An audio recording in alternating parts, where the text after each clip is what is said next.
Please like, share and subscribe. My Master. Kabanata 12:21 hanggang 12:30. Nakagawa ng mababang antas na pagkakamali. Master, huwag kang mag-alala. Pamilyar ako sa ilang lugar sa Taiwan. Sumunod ka sa akin. Pagkatapos tumugon ni Shi Qing, lumipad siya patungo sa ibabaw ng tubig na may kislap ng berdeng ilaw. Tinawag ni Yang Yiu si Dower, at sinundan ng malapitan si Lu Yanji sa likod ni Shi Qing at dirdiretsong umakyat. Makalipas ang ilang minuto, umalis sila sa Jimie River at nakarating sa lupain. Saan pupunta si Shito ngayon? Shito ang palayaw na ibinigay ni Yang Yiu kay Dacian Shi Qing. Kailangan nating makalayo sa Jimie River sa lalong madaling panahon. Naniniwala akong makakahabol sina Yuan Shenhuan at Feng Yinyang sa lalong madaling panahon. Gawin natin ito. Alam ko na may mga guho ng isang sinaunang lungsod sa Taiwan 3,000 milya ang layo. Bagamat ito ay mapanganib, ang lupain ay komplikado. Hindi madaling matagpuan pagkatapos magtago dito. Nag-isip sandali si Dacian Shi at sinabing, "Sige, dun muna tayo." Sumang-ayon kaagad si Yang Yiu. Pagkalapag ni Yang Yiu at ng iba pa, lumitaw ang dalawang matandang lalaki sa ilalim ng Jimie River, kung saan nakipag-away si Yang Yiu at ang iba pa sa Ape Crocodile Beast. Sila ay sina Yuan Shenhuan at Feng Yinyang. Kakaiba, nawala na naman ang fate card sensing ni Lu Yanji, mali ba ang nahanap natin? Sabi ni Yuan Shenhuan kay Feng Yinyang. Dapat tama, tumingin ka doon, may nakarating na talaga. Itinuro ni Feng Yinyang ang harapan habang nagsasalita. Tumingin si Yuan Shenhuan, at nakita ang ilang sirang katawan ng mga unggoy at buwaya ilang dosenang metro sa unahan. Lumapit ang dalawa para tingnan.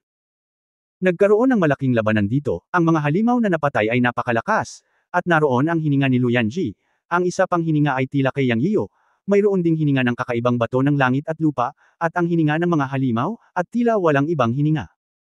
Ito ay kakaiba, maaari bang pinatay ni Yang Yiu at Lu Yanji ang mga halimaw na ito? Naguguluhang sabi ni Yuan Shenhuan.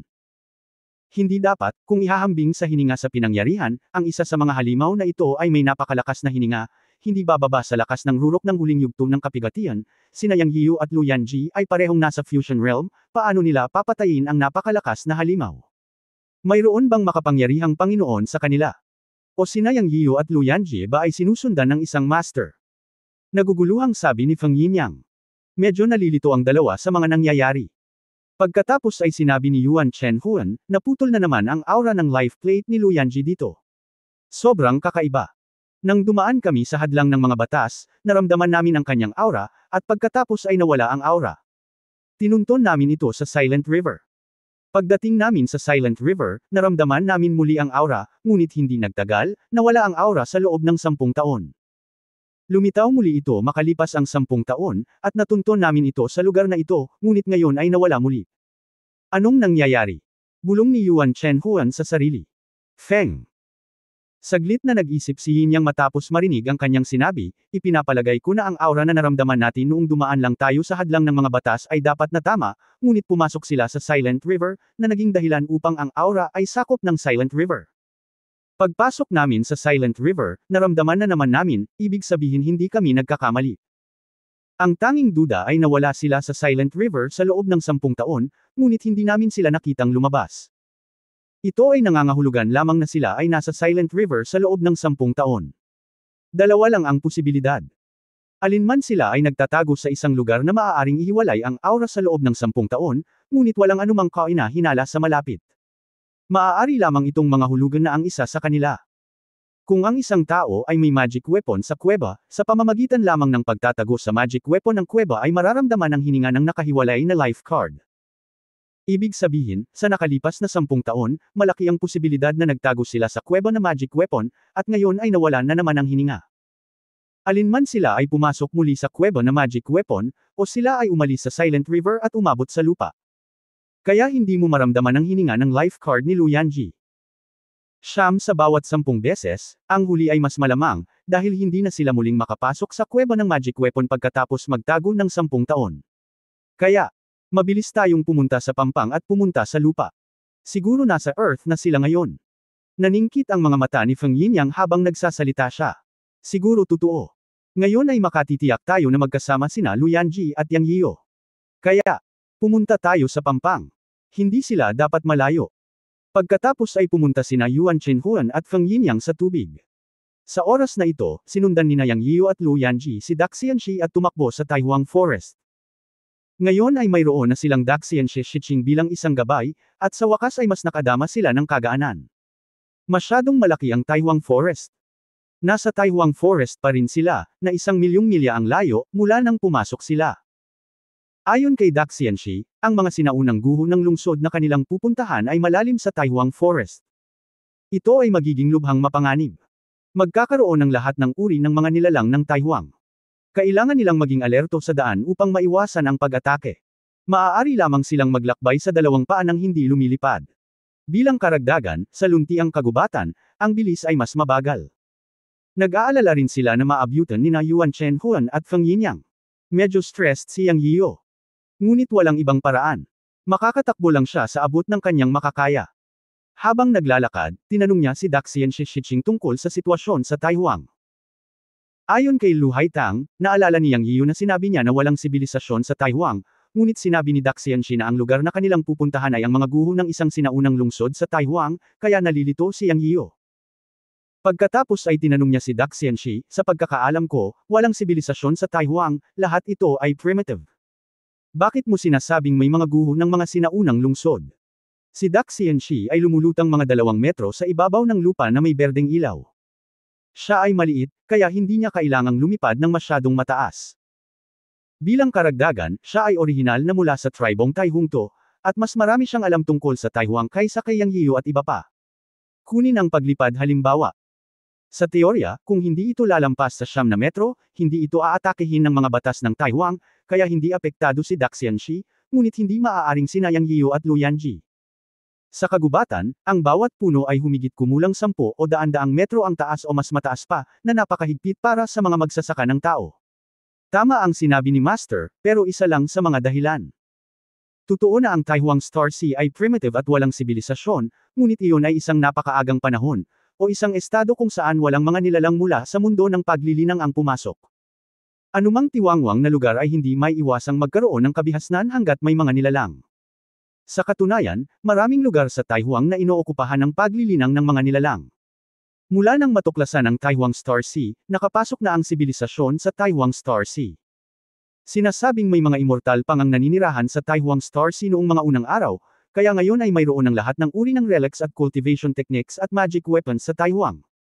Ang mga sinaunang relikya ng lungsod na sinasabi ko ay mga relikya na naipasa sa napakahabang panahon.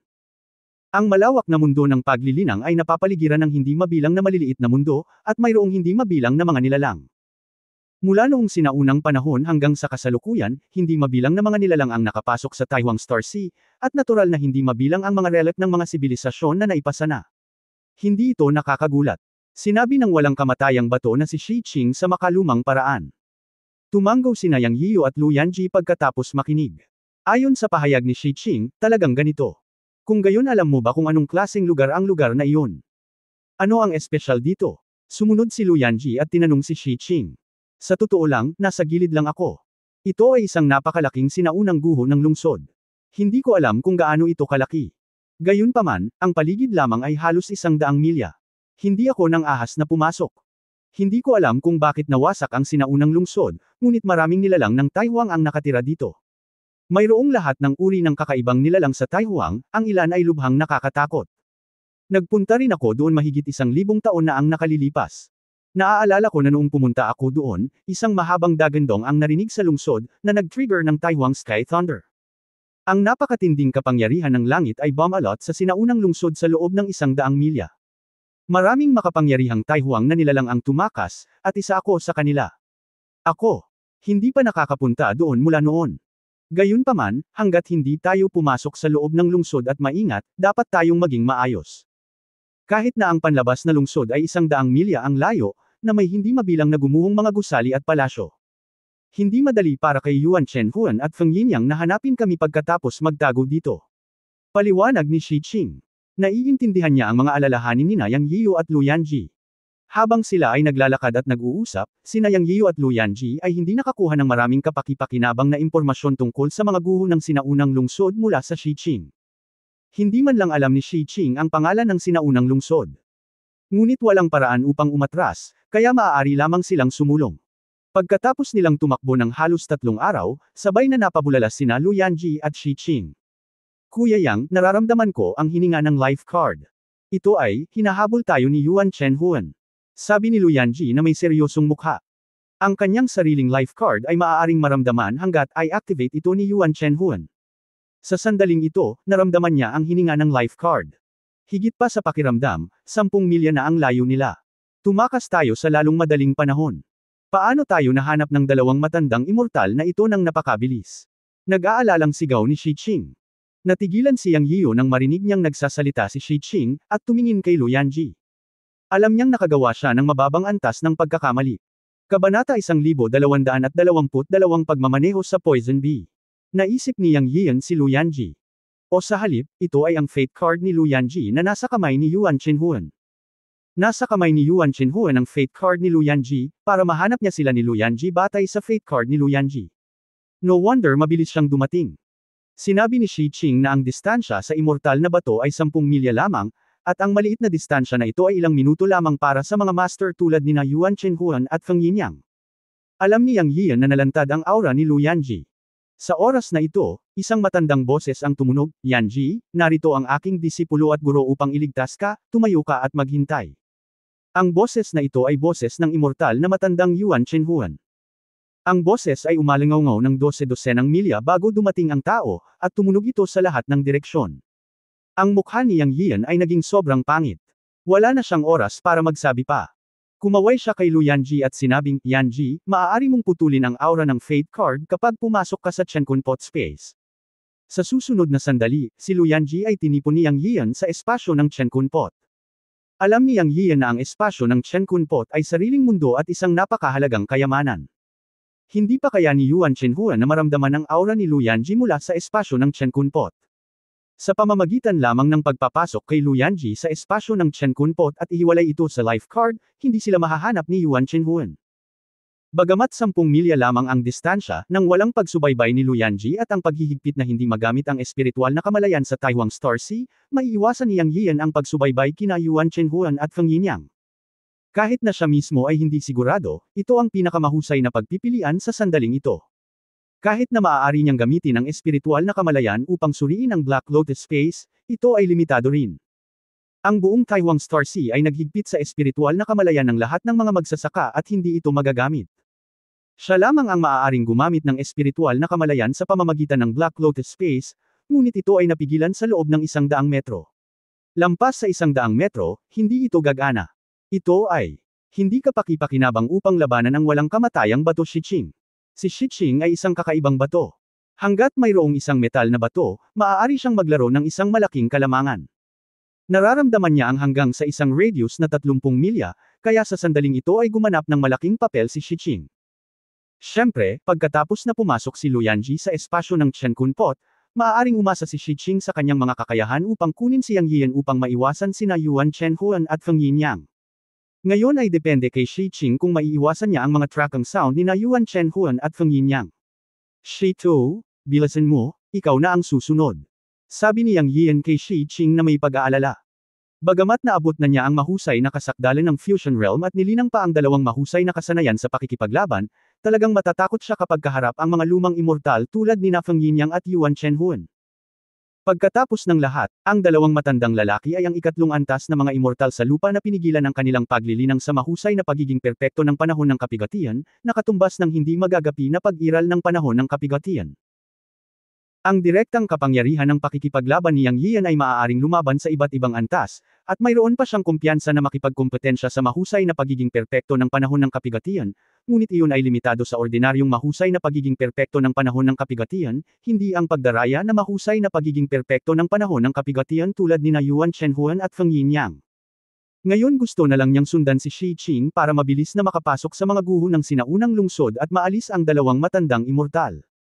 Kung ang mga sinaunang guho ng lungsod ay hindi pinasok at nasa Taihuang Forest lamang, naniniwala si Yang Yiyo na siya ay matatagpuan ng dalawang matandang immortal. Pagkatapos ng lahat, ang pagkakaroon ng pangatlong antas na immortal sa lupa ay masasabing isang taong nakatayo sa tuktok ng mundo ng paglilinang. Ang gayong matandang halimaw ay dapat magkaroon ng hindi mabilang na paraan, at hindi dapat mahirap na makahanap ng isang tao kung talagang gumastos siya ng pera. Kaya gusto lang ni Yang Yiyo na paalisin sila at ayaw makipag-away ng direkta. Sa katunayan, ayaw niyang harapin sina Yuan Shenhuan at Feng Yinyang ngayon. Master, huwag kang mag-alala, nararamdaman ko sila. Nagtago lang kami at lumayo. Sinusundan mo ako ng malapitan, sabi ni Shi Qing at naging berdeng ilaw. Nadobol ang bilis sa isang iglap. Inactivate ni Yang Yiyo ang Close to the End of the World skill at gumawa ng hakbang para sundan si Shi Qing. Ang kanyang kasalukuyang kasanayan sa malapit sa katapusan ng mundo ay malapit sa mahusay na tagumpay at ang bilis ay hindi mabagal. Bagamat hindi pa umabot sa punto ng pag-alis sa malapit sa dulo ng mundo sa isang hakbang, ngayon kahit na sa mahirap na kapaligiran ng kagubatan, isang hakbang palabas ay halos 100 talampakan ang layo. Hindi pa rin ito ang limitasyon. Kung ito ay ginagamit ng mabuti, ito ay dapat na mas malayo. Isang tao at isang bato ang sumugod ng ilang milya sa isang kisap mata. Pagkalipas ng ilang minuto, lumitaw sina Yuan Shenhuan at Feng Yinyang sa lugar kung saan nakatayo lang sina Yang Yiyo at Lu Yanji. Muling naglaho ang aura. Si Yuan Shenhuan ay nagngangalit ang kanyang mga ngipin, at ang marangal na third-level Earth Immortal ay parang pinaglalaroan siya. Ang Damtai Huang ay naghihigpit sa espiritual na kamalayan, kung hindi, mahahanap ko sila sa isang pag-iisip lang. Sinabi rin ni Feng Yinyang na may malungkot na mukha, ngayon ay makatitiyak tayo na ang isa sa kanila ay dapat na mayroong isang Kuebo Heaven Magic Weapon. Dapat ay pumasok si Lu Yanji sa Cave Heaven Magic Weapon matapos kaming matuklasan, at pagkatapos ay nawala ang kanyang aura. Chase, 10 milya lang ang layo, sa pagkakataong ito ay hindi ako makapaniwala na hindi ko sila mahanap, at kapag naabutan ko sila, tiyak na puputulan ko sila. Galit na sabi ni Yuan Shenhuan. Fair na. Ang dalawang matandang immortal ay nawala sa isang iglap, at ang kanilang bilis ay hindi mabagal. Naglaho na parang hangin. Sa oras na ito, sina Yang Yiyo at Shi Qing ay tumatakbo para sa kanilang buhay. Gaano kalayo ang bato? Tanong ni Yang Yiyo habang tumatakbo. Sinabi ni Shi Qing na may kumikislap na berdeng ilaw, malapit na tayo. May mga 700 hanggang 800 milya pa ang mapupuntahan. Nararamdaman mo ba kung gaano kalayo ang dalawang matandang immortal sa atin? Tanong ulit ni Yang Yiyo. Master, huwag kang mag-alala. Naramdaman ko na mahigit 10 milya ang layo nila sa atin, pero hindi naman sila kalayuan sa atin. Sabi ni Shi Qing. Nakahinga ng maluwag si Yang Yiyo, ngunit sinabi pa rin, bilisan mo. Kahit na ang dalawang matandang immortal ay tumakas mula sa amin, magkakaroon ng maraming mga variable sa layo na higit sa 10 milya. Mabilis na tumakbo ang dalawa nang walang tigil. Makalipas ang 3 oras, naghabulan sina Feng Yinyang at Yuan Shenhuan ng daan-daang milya sa 3 direksyon, ngunit wala silang nahuli ni isang tao. Sa oras na ito, sinabi ni Feng Yinyang, "Old poisonous creature, hindi ito gagana. Kami ay naghahanap ng walang target. Kailangan nating gumawa ng paraan, kung hindi ay parang naghahanap ng karayom sa isang dayami." Naunawaan din ito ni Yuan Shenhuan, tumango, at tumingin sa paligid gamit ang kanyang matandang mata. Sa susunod na sandali, nakita niya ang isang pugad ng Taihuang Mutant Bee sa isang patay na puno, na ang bawat isa ay kasing laki ng hinlalaki. Naglakad si Yuan Shenhuan sa ilalim ng patay na puno, naglabas ng maliit na bote ng porselana, binuksan ang takip ng bote, at biglang may kakaibang halimuyak, nagbuga ng makapal na dilaw na usok na natipon sa kanyang palad. Sa susunod na sandali, ang malalaking bubuyog sa patay na puno ay nagsilabasan. Buzz buzz buzz, sa isang instant, sila ay nagtipon sa kanyang palad. Ang mga dilaw at pulang bubuyog ay gumawa ng hagong na tunog habang ang kanilang mga pakpak ay kumikislap, na nagpamanhid sa mga anit ng mga tao. Ang mga bubuyog na maaaring umiral sa Taihuang Forest ay hindi dapat mabubuting tao, lalo na ang mga makukulay na tao sa kanilang mga katawan, na dapat ay napakalason na mga alien na insekto. Si Feng Yinyang ay tumingin sa gilid at bumantong hininga, tanging isang nagsasaka ng lason tulad ng old poison ang maaaring walang takot sa gayong mga lason na bubuyog. Kasabay nito, naunawaan din niya na gustong kontrolin ni Yuan Shenhuan ang mga makamandag na bubuyog upang makahanap ng isang tao, na nagpakinang sa mga mata ni Feng Yinyang. Alam niya na ang pamamaraang ito ay magagawa. Sa isang kisap mata, lahat ng makamandag na bubuyog ay nagtipon sa palad ni Yuan Shenhuan, na bumubuo ng isang malaking globo na kalahating metro. Walang pakialam si Yuan Shenhuan. Nag-spell siya gamit ang kabilang kamay niya. Sa isang kislap ng liwanag, isang makamandag na bubuyog na 3 beses na mas malaki kaysa sa isang ordinaryong makamandag na pukyutan ang lumitaw sa pagitan ng kanyang mga daliri. Pulang dugo ang buong katawan. Alam ni Feng Yinyang na ito ang Queen Bee. Sa mga mata ni Feng Yinyang, may ibinulong si Yuan Shenhuan sa Queen Bee saglit, at pagkatapos ay bahagyang nanginig ang lason na pukyutan na may hawak sa malaking globo. Sa susunod na sandali, sa isang putok, hindi mabilang na mga makamandag na bubuyog ang nakakalat at lumipad, na nagmamadali sa lahat ng direksyon. Gayunpaman, hindi gumagalaw ang Queen Bee na nakahawak sa mga daliri ni Yuan Shenhuan. Sa halip, umupo siya ng naka-cross-legged at sinabi kay Feng Yinyang, "Sandali, lipad palabas ang libu-libong makamandag na pukyutan, at dapat magkaroon ng resulta." Tumango si Feng Yinyang para ipakita na alam niya. Ang dalawang matandang immortal ay tumigil sa paghahanap ng bulag at hinintay na maghanap ang mga makamandag na bubuyog. Kung natagpuan nila ang mga ito, maaaring makipag-usap sa kanila si Yuan Shenhuan sa pamamagitan ng mga lihim na pamamaraan at kahit na makita ang lahat sa pamamagitan ng induction ng Queen Bee ng mga makamandag na bubuyog. Sa sandaling ito, hindi alam ni Yang Yiu at Shi Qing na si Yuan Shenhuan ay gumawa na ng pugad ng mga makamandag na bubuyog upang hanapin sila, at patuloy na tinatanong si Shi Qing tungkol sa kanyang induction. "Kamusta si Shito?" Hindi na ito maramdaman ng master, ibig sabihin, ang dalawang matandang immortal ay 30 milya ang layo sa atin. Sagot ni Shi Qing. Tumango si Yang Yiu at sinabing, "Mabuti naman, bilisan natin." Makalipas ang mahigit 4 na oras, sa wakas ay dinala ni Shi Qing si Yang Yiu sa destinasyon. Matapos huminto ang dalawang master, nagulat si Yang Yiu sa lungsod na nakatago sa malaking kanyan. Siya at si Shi Qing ay nakatayo sa bakana ng isang malaking kanyan na may mga taluktok sa magkabilang gilid na mga daan-daang talampakan ang taas at daan-daang talampakan ang lapad. May pader ng lungsod na halos 10 talampakan ang taas sa bakana ng kanyan, ngunit sira-sira na ito, ngunit ang sinaunang at mabigat na makasaysayang kapaligiran ay mararamdaman pa rin mula sa malayo. "Boss!" Sa isang punto, si Yang Yian ay nakarinig ng hagong sa kanyang mga tainga. Nang lumingon siya, nakita niya ang isang bubuyog na kasing laki ng hinlalaki, na may mga guhit na pula at dilaw sa katawan, na umuugong sa paligid niya. "Shi Qing, umalis na tayo." Isang makamandag na bubuyog ang lumitaw. "Dapat mayroong isang laso na bahay pukyutan sa malapit. Huwag mo itong i-provoke." Hindi ito masyadong inisip ni Yang Yian. Kabanata 12:23, lumilipad na isda sa moat.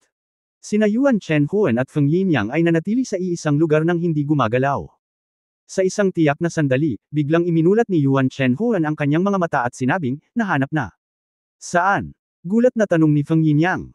Pumasok siya sa isang sinaunang guho ng lungsod. Sabi ni Yuan Shenhuan. Narinig ni Feng Yinyang ang nakatagong kahulugan ng mga salita ni Yuan Shenhuan at nagtanong, "Siya? Maaaring ito ay isang tao?" Malungkot na sinabi ni Yuan Shenhuan, napansin ng Poison Bee na mayroon lamang Yang Yiu at isang kakaibang bato. Hindi natagpuan si Luyanji, pati na ang sinumang mga master. Ngayon parang may mali sa batang yun. Mayroon siyang parang kuweba na magic weapon na nagtago kay Luyanji. Baka nagkamali tayong lahat. Ang pagkamatay ni Kumeng Yu at ng iyong dalawang apprentice ay sanhi ni Yang Yiu o Luyanji. Nang sabihin niya ito, nag-isip si Yuan Shenhuan at sinabing, "Old Monster Feng, sa tingin mo ba alam ni na Yang Yiu at Luyanji ang plano natin? Paano ito magiging posible? Nag-usap kami sa spaceship noong araw na iyon at nagtakda ng mga paghihigpit. Sino ang makakarinig ng pag-uusap sa pagitan ng dalawang third-level earthly immortals, o lalabag sa mga paghihigpit na itinakda ng third-level earthly immortals nang hindi napapansin? Tsaka hindi naman namin sinabi sa kanya-kanyang disipulo ang totoong pakay. Sinabi ko lang kay Yan Fang at Yan Fa na patayin si Yang Yiu at humanap ng secret book na tinatawag na Divine Demon Medical Classic mula sa kanya. Wala akong ibang sinabi. Sa palagay ko sinabi mo rin kay Kumeng Yu ang parehong bagay, tama ba?" Tanong ni Feng Yinyang sa wakas. Si Yuan Shenhuan ay sumimangot at tumango. Naturally, alam niyang tama ang sinabi ni Feng Yinyang, ngunit bukod doon, hindi niya talaga maisip kung paano magkakaroon ng ganoong kasanayan ang isang maliit na Yang Yiu. Kaya ba niyang patayin si Kumeng Yu at ang magkapatid na yan? Kahit na idagdag si Luyanji, hindi ito magiging posible. Tsaka, hindi naniniwala si Yuan Shenhuan na makikipagsanib puwersa si Luyanji kay Yang Yiu, o hindi niya inaasahan na malalaman ni Luyanji ang katotohanan. Sa huli, masisisi lang niya ang lahat kay Yang Yiu, sa pag-aakalang nahuli ni Yang Yiu si Luyanji. Ngunit bukod doon, walang tao sa paligid ni Yang Yian. Hindi maisip ni Yuan Shenhuan kung paano namatay si Kumeng Yu at ang magkapatid na yan. Paano nakuha ni Yang Yian si Luyanji? Si Luyanji ang kanyang inampo na alagad mula pagkabata, binigyan ng pinakamahusay na mapagkukunan ng pagsasanay, at ang pinakamahal niya sa kanyang mga disipulo. Siyempre, mahal na mahal niya si Luyanji dahil itinuring niya ito bilang sarili niyang damo, hindi bilang isang alagad. Hanggat hindi niya ito sasabihin, hindi malalaman ni Luyanji, kaya naniwala si Yuan Shenhuan na hindi siya ipagkakanulo ni Luyanji at makikipagsabuatan kay Yang Yian. Matapos sabihin ito kay Feng Yinyang, nataranta rin si Feng Yinyang. Matapos mag-isip ng mahabang panahon, sinabi ni Feng Yinyang, matandang lason, sinabi mo na si Yang Yiyo ay maaaring may kaugnayan sa Changsheng Temple. Sa tingin mo ba ay mayroon siyang isang tao mula sa Changsheng Temple para protektahan siya? Tumango si Yuan Chenhuan at sinabing, ngayon ito na lang ang dahilan. Pagkasabi nito, huminto sandali si Yuan Chenhuan, at pagkatapos ay sinabi na may malungkot na mukha, kahit sino ang nasa paligid ni Yang Yiyo o sa lihim, sa Taihuang Star Sea na ito, dahil nang ahas siyang magkaroon ng ideya tungkol kay Lu Yanji, pagsisisihan ko siyang dumating sa mundo. Old Weird Fang, walang oras na mawala. Punta tayo dun agad. Sa oras na iyon, natural na malalaman natin kung anong uri ng mga panlilinlang mayroon si Yang Yiyo. Sumang-ayon din si Feng Yinyang kay Yuan Chenhuan at tumango, let's go. Siguradong makukuha ko ang Divine Demon Medical Classic. Walang gustong magkaroon ng ideya. Ang dalawang matandang immortal ay agad na pumunta sa mga guho ng sinaunang lungsod. Sa oras na ito, sina Yang Yiyo at Shi Qing ay naglalakad patungo sa bakana ng Grand Canyon. Tumingin sila ng malapit sa kanilang paningin, ngunit talagang ilang milya pa ang layo nila. Sa pasukan ng lambak ay ang pintuan ng lungsod, na isa ring mahaba at sirang pader ng lungsod. May moat ilang daang metro ang layo. Sinabi ni Shi Qing, Guro, kahit na ang sinaunang lungsod na ito ay nawasak, nandoon pa rin ang moat. Hindi madaling tawirin ang ilog na iyon. May isang uri ng lumilipad na isda sa ilog. Kapag tumawid tayo sa ilog, siguradong maaalarma natin ang halimaw na lumilipad na isda. Ang lumilipad na isda ay napakaliit ngunit napakahirap pakitunguhan. May matatalas itong ngipin. Sa sandaling ibuka nito ang kanyang bibig, maaari nitong basagin ang ginto at bato at lunukan ng tunay na enerhiya. Dapat pinagtatanggol kang mabuti, kung hindi, maghihirap ka. Tumango si Yang Yiyo para ipakita na alam niya ito. Hindi katakataka na may lumitaw na kakaibang nilalang sa ilang. Tamang mag-ingat. Pagdating sa ilog, nakita ni Yang Yiyo na ito ay isang ilog na mga 30 metro ang lapad. Mukhang hindi ito masyadong malalim, kaya tinanong niya si Shi Qing, paano ako makakatakas ng ligtas? Sinabi ni Shi Qing, tumakas sa tubig ng mabilis hanggat maaari. Hanggat tumatawid ka sa ilog at nakarating sa pampang, hindi sisilakay ang mga lumilipad na isda sa ilog. Paano ang paglipad dito? Tanong ni Yang Yiyo. Basta may dadaan sa ilog, tiyak na lalabas sa tubig ang mga lumilipad na isda para umatake, maliban na lang kung ang taas ng paglipad ay umabot sa mahigit 9 metro. Kapag ito ay lumampas sa 9 metro ay hindi umaatake ang lumilipad na isda. Gayunpaman, mayroong mga pagkulog sa itaas ng 9 metro, kaya mas ligtas na maglakad sa tubig. Kapag ang lumilipad na isda ay malapit sa ibabaw ng tubig, ang epekto ng lumilipad na isda na sumusugod sa tubig ay medyo maliit, at ang taas ng paglipad ay hindi maaaring lumampas sa 9 metro, na magbibigay sa lumilipad na isda ng epekto ng pagmamadali sa tubig. Kaya naman, ligtas na maglakad sa tubig. Si Shi Qing ay nagsalita tungkol sa kanyang pagsusuri sa karanasan. Sige, maglakad ka sa ibabaw ng tubig. Gayunpaman, ang distansya ay hindi malayo, 30 metro lamang, at ito ay matatapos sa isang hininga. Pagkatapos magsalita ni Yang Yiyan, iniunat niya ang kanyang kamay para kunin si Shi Qing sa kanyang kamay at humakbang pasulong at sumugod sa ilog. Guro, mag-ingat ka. Hindi natapos ni Shi Qing ang kanyang mga salita, at lumitaw na si Yang Yiyan sa tubig. Boom! Isang malaking dagandong ang tumunog, at isang malaking tilamsik ng tubig ang agad na sumabog sa ibabaw ng tubig. Swish, swish, swish. Isang matamlay na sigaw ang biglang sumabog sa ibabaw ng tubig. Iniunat ni Shi Qing ang kanyang boses. Puso. Maraming lumilipad na isda na mabangis na umaatake. Namamanhid ang anit ni Yang Yiyan. Sa sandaling siya ay tumuntong sa tubig, ang tubig ay sumabog, at 10,000 o daan-daang libong lumilipad na isda na may isang talampakang haba na may mga itim at puting butik at matabang pakpak sa kanilang mga likod ay sumugod palabas. Sa isang iglap, para siyang binaril ng libu-libong palaso. Narinig din niya ang hindi natapos na mga salita ni Shi Qing, at agad nang ngumiti ng mapait at sinumpa si Shi Qing dahil sa hindi malinaw na pagsasalita. Kung sinabi niya kanina na hindi mabilang ang mga lumilipad na isda na umaatake ng magkakagrupo, hindi sana siya nababalisa, ngunit naghanda ng mga depensa at naghintay sa nakaraan. Ang pagmumura kay Shi Qing ngayon ay walang silbi dahil siya ay napapaligiran. Nang makita ang mga lumilipad na isda na ibinuka ang kanilang mga pakpak at lumalabas sa tubig upang kagatin siya, ibinuka nila ang kanilang mga bibig at gumawa ng isang hagong.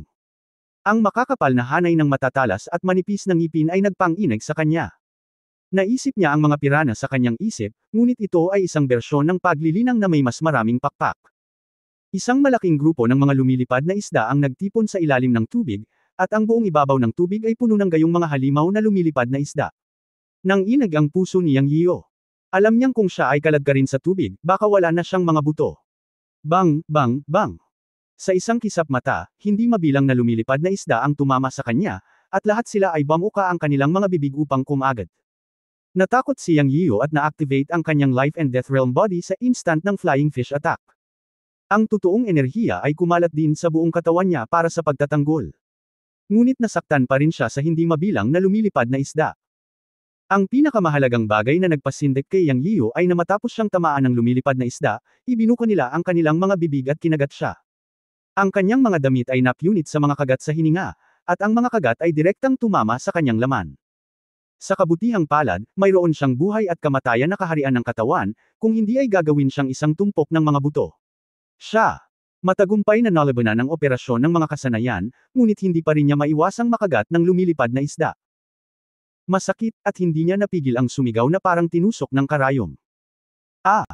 Hindi ito nakamamatay, ngunit tiyak na hindi ito komportable. Ano ang? Ang mas nakakatakot ay naramdaman niyang Yian na ang kanyang katawan ay nagsimulang lumubog sa tubig, na para siyang hinihila ng isang multo ng tubig, at kailangan siyang hilahin sa tubig. Sa isip ni Yang Yian, ang mga lumilipad na isda na ito ay higit na nakakatakot kaysa sa mga water ghost. Kung siya ay hinayla sa tubig ng isang water ghost, siya ay pinakamaraming malunod, ngunit kung siya ay hinayla sa ilalim ng tubig ng mga lumilipad na isda, siya ay tiyak na malalamon. Lumilipad na isda ay hindi makapangyarihan, ngunit maraming nakakatakot na bagay, napakarami. Tinamaan si Yang Yian sa kanyang puso, at umungal para buhayin ang dalawang buhay na bituin ng araw at buwan sa dalawang yin at yang purple na palasyo. Sa oras na ito, ginamit niya ang lahat ng kapangyarihang magagamit niya, at unang nagpumiglas mula sa malakwagmire na lumilipad na isda. Ang Donghuang Bell at ang Netherworld Gate ay nagliwanag sa isang iglap, at dalawang rune, isang ginto at isang itim, ang kumikislap sa magkabilang gilid. Isang madilim na gate ng Netherworld ang lumitaw sa likod ni Yang Yiyo, at ang anino ng Donghuang Bell ay lumitaw sa kanyang katawan at nagsimulang umikot. Yang Yiyo, anak, sa wakas nahanap na kita. Tumakbo sina Yuan Chenhuan at Feng Yinyang. Nakita nila mula sa malayo na si Yang Yiyo ay nakulong sa ilog ng isang lumilipad na isda. Tuwang-tuwang sumigaw si Yuan Chenhuan, at ngayon ay hindi na makatakas si Yang Yiyo. Ang dalawang matandang immortal ay humabol hanggang sa ilalim ng pamumuno ng makamandag na pukyutan, at sa wakas ay natagpuan si Yang Yiyo. Pinag-isipan din nila ang lahat at naniwala na ang pagkamatay ni Kumeng Yu at ng magkapatid na yan at ang pagkawala ni Lu Yanji ay pawang sanhi ni Yang Yiyo. Ngayon nang makitang nakulong si Yang Yiyo, agad silang sumugod. Kabanata 1224 na pagsumpa sa ikalawang daigdig na walang kamatayan. Narinig ni Yang Yian ang boses ni Yuan Chenhuan at nakita niya ang dalawang matandang lalaki na tumatakbo, at nanikip ang kanyang puso. Sa oras na ito, wala siyang pakialam kung gumagana o hindi ang dalawang estatwa, ang Donghuang Bell at ang Nether City Gate, na hindi mga estatwa. Halos hindi niya namamalayan na hinimok sila sa ilalim ng pag-igting, at medyo desperado. Ngunit sa susunod na sandali, pagkatapos ay activate ni Yang Yian ang Donghuang Bell at ang Nether City Gate, isang himala ang nangyari. Ang rune ng dalawa ay kumikislap at umikot sa paligid ni Yang Yian. O masasabing kapag umikot ang Donghuang Bell, umikot ang Tai Chi sa Nether City Gate. Sa sumunod na segundo, lahat ng lumilipad na isda sa katawan ni Yang Yian ay hinigop ng Nether City Gate. Hindi ko alam kung saan sila nagpunta. Anyway, pagkapasok sa Nether City Gate, isang malaking bilang ng mga lumilipad na isda ang nawala sa hangin. Biglang lumuwag ang buong katawan ni Yang Yian at halos humawak, at natapakan ang tubig. Ang Donghuang Bell at ang Nether City Gate rune ay kumikislap at umiikot, ang hindi mabilang na lumilipad na isda sa ilalim ng tubig ay hindi na makalapit sa kanyang katawan, at sa isang kisap mata, narating niya ang kabilang panig. Nagkalat ang mga lumilipad na isda sa moat. Tama si Shi Qing. Ang lumilipad na isda ay hindi umaalis sa ilog. Sa wakas, nakaalis na siya. Gulo. Ngunit hindi naalis ang panganib. Sa halip, naging mas seryoso ito, dahil sina Yuan Chenhuan at Feng Yinyang ang nakamamatay na multo. Lumingon si Yang Yian at nakitang kakalipag lang niya, at ang dalawang matandang immortal ay nakarating din sa tapat ng baybayin. Sa sandaling ito, hindi nagmamadaling tumakbo si Yang Yian. Gusto niyang makita kung ano ang magagawa ng dalawang matandang lalaki laban sa mga lumilipad na isda sa moat. Kagagaling lang niya sa ilog at natural na alam niya na kahit na ang hindi mabilang na lumilipad na isda sa ilog ay walang partikular na malakas na kapangyarihan, sila ay nasa malalaking grupo at napakahirap harapin. Nanatili si Yang Yian upang makita kung paano tatawid sa ilog sina Yuan Chenhuan at Feng Yinyang, ang dalawang matandang immortal. Gaya nga ng kasabihan, ang pagkilala sa sarili at sa kalaban ay magtitiyak ng tagumpay sa isang daang laban. Sa ngayon, kaunti lang ang alam niya tungkol sa mga pamamaraan ng dalawang matandang immortal. Ngayon ito ay isang pagkakataon. Bagamat tila medyo delikado, naisip ni Yang Yie na sulit ito, dahil alam niya na sa isang tiyak na pananaw, siya at ang dalawang matandang immortal ay umabot sa isang sitwasyon ng buhay at kamatayan. Maaari lamang magkaroon ng isang resulta sa pagitan ng dalawang panig, iyon ay, buhay at kamatayan. Mamatay man siya, o papatayin niya ang dalawang matandang lalaki. Walang pangatlong posibilidad. Kaya gustong samantalahin ni Yang Yie ang bawat pagkakataon. Hanggat ito ay nakakapinsala sa dalawang matandang immortal, o sa madaling salita, ito ay kapakipakinabang para sa kanya na patayin ang dalawang matandang immortal, gusto niyang sakupin ang anumang paraan o kondisyon, kabilang ang anumang bagay. Hanggat kapakipakinabang na patayin ang dalawang matandang immortal, bagamat medyo delikado ang manatili, iniisip ni Yang Yie na sulit ito. Hindi sumugod sina Yuan Chenhuan at Feng Yinyang sa kabilang ilog, dahil nakita nila si Yang Yie na nakatayo sa may sa tapat at pinapanood sila. Sa sandaling ito, nagkatinginan sina Yuan Chenhuan at Yang Yie, at nakita ang kalmado at kalmadong mga mata ni Yang Yie, ito ay lubhang kalmado. Sa oras na ito, si Yuan Chenhuan ay may premonition sa kanyang puso, marahil ay tama ang kanyang hula, at ang pinakamatandang disipulo na si Kumeng Yu at ang dalawang kapatid na si Yan Cheng Yanfa, kabilang ang pagkawala ni Lu Yanji, ay ginawa ni Yang Yie. Sa pag-iisip nito, hindi napigilan ni Yuan Chenhuan na tumingin muli, at pagkatapos ay lumiit ang kanyang mga mag-aaral. Nakita niya na talagang naabot ni Yang Yie ang mahusay na kasakdalan ng Fusion Realm. 10 taon na lang mula nang maghiwalay kami sa spaceship. Sa loob lamang ng 10 taon, naabot na ng batang ito ang great perfection ng Fusion Realm mula sa unang yugto ng Fusion Realm. Anong uri ng nakakatakot na bilis ng paglilinang ito? Isa ba siyang freak? O isang pervert? Kung mas mataas ang antas ng paglilinang ng isang magsasaka, mas mahirap itong sumulong. Alam ni Yuan Chenhuan na ang Fusion Realm ay itinuturing na isang upper middle level cultivator sa mga cultivator. Upang mapabuti ang antas na ito ng paglilinang, hindi banggitin ang 3 maliliit na kaharian sa loob ng 10 taon, kahit isang maliit na kaharian ay isa ring henyo. Ngunit nakalusot si Yang Yie mula sa unang yugto ng Fusion Realm hanggang sa gitna, huli, at great perfection. Hindi pa narinig ni Yuan Chenhuan ang ganoong bilis ng paglilinang. Bilang isang third level Earth Immortal, nakakita siya ng mga cultivation henyo, ngunit ang kakaibang bilis ng cultivation ni Yang Yie ay talagang ang unang pagkakataon na nakita niya ito. 3 maliliit na kaharian sa loob lamang ng 10 taon, isa lamang itong mito sa mga mata ni Yuan Chenhuan. Ngayon ay halos 100% na siyang sigurado na ang pagkamatay ni Kumeng Yu at ng magkapatid na yan, kasama ang pagkawala ni Lu Yanji, ay tiyak na sanhi ni Yang Yie. Ang gayong kakaibang naglilinang ng napakabilis ay dapat magkaroon ng sariling kakaiba at kakayahan na hindi maaaring taglayin ng mga ordinaryong magsasaka. Hindi imposibleng pumatay ng cultivator sa crossing tribulation period kasama ang cultivation ng Fusion Realm. Isipin ang performance ni Yang Yie sa spaceship noong araw na iyon. Nagpakita siya ng mahiwagang kapangyarihan na katulad ng sa Holy Land Xiangsheng Palace. Naiintindihan din niya ang medisina at nagtataglay ng Divine Demon Medical Classic na hindi makukuha sa mga banal na lupain tulad ng Xuanyuan Dynasty. Ang lahat ng mga palatandaang ito ay nagpapahiwatig na si Yang Yie ay iba. Siya dapat ang nagpasimula nito. Sa pagkakataong ito, tumingin si Feng Yinyang, at ang kanyang matandang mata ay puno rin ng pagkabigla. Nagkatinginan ang dalawang matandang immortal at nakita ang parehong ideya sa mga mata ng isa't isa. Hindi napigilan ni Feng Yinyang ang pag-ungol sa sarili, nag-ensayo ako mula sa unang yugto ng Fusion Realm hanggang sa mahusay na pagiging perpekto ng Fusion Realm sa buong 380 taon. Tao pa ba ang batang ito? Ako ay tinatawag na isang henyo, at tumagal ako ng higit sa 160 taon upang maabot ang mahusay na pagiging perpekto sa Fusion Realm. Kakaiba nga ang batang ito, at mahirap sabihin kung tao ba siya o hindi, mamantong hininga si Yuan Chenhuan, ngunit pagkatapos ay sinabi niya sa malalim na boses, pero tao man o hindi ang batang iyon, kung hindi niya sasabihin sa akin si Lu Yanji, papatayin ko siya. Pagkatapos nito, tumingin si Yuan Chenhuan kay Yang Yie sa kabilang bahagi ng ilog at sinabi sa malalim na boses, Yang Yie, pinatay mo ba si Kumeng Yu at ang magkapatid na Yancheng at Yanfa? Nakatingin din si Yang Yie sa dalawang matandang immortal. Nang makitang sobrang pangit ng mukha nila, may naisip siya sa puso niya. Nakikinig sa pagtatanong ni Yuan Chenhuan, ngumiti siya at nagsabi, hehe, pinatay ko sila. Tapat itong inamin ni Yang, dahil ito ay isang sitwasyon ng buhay at kamatayan, at walang dapat itago. Alam niyang gusto siyang patayin ng dalawang matandang immortal.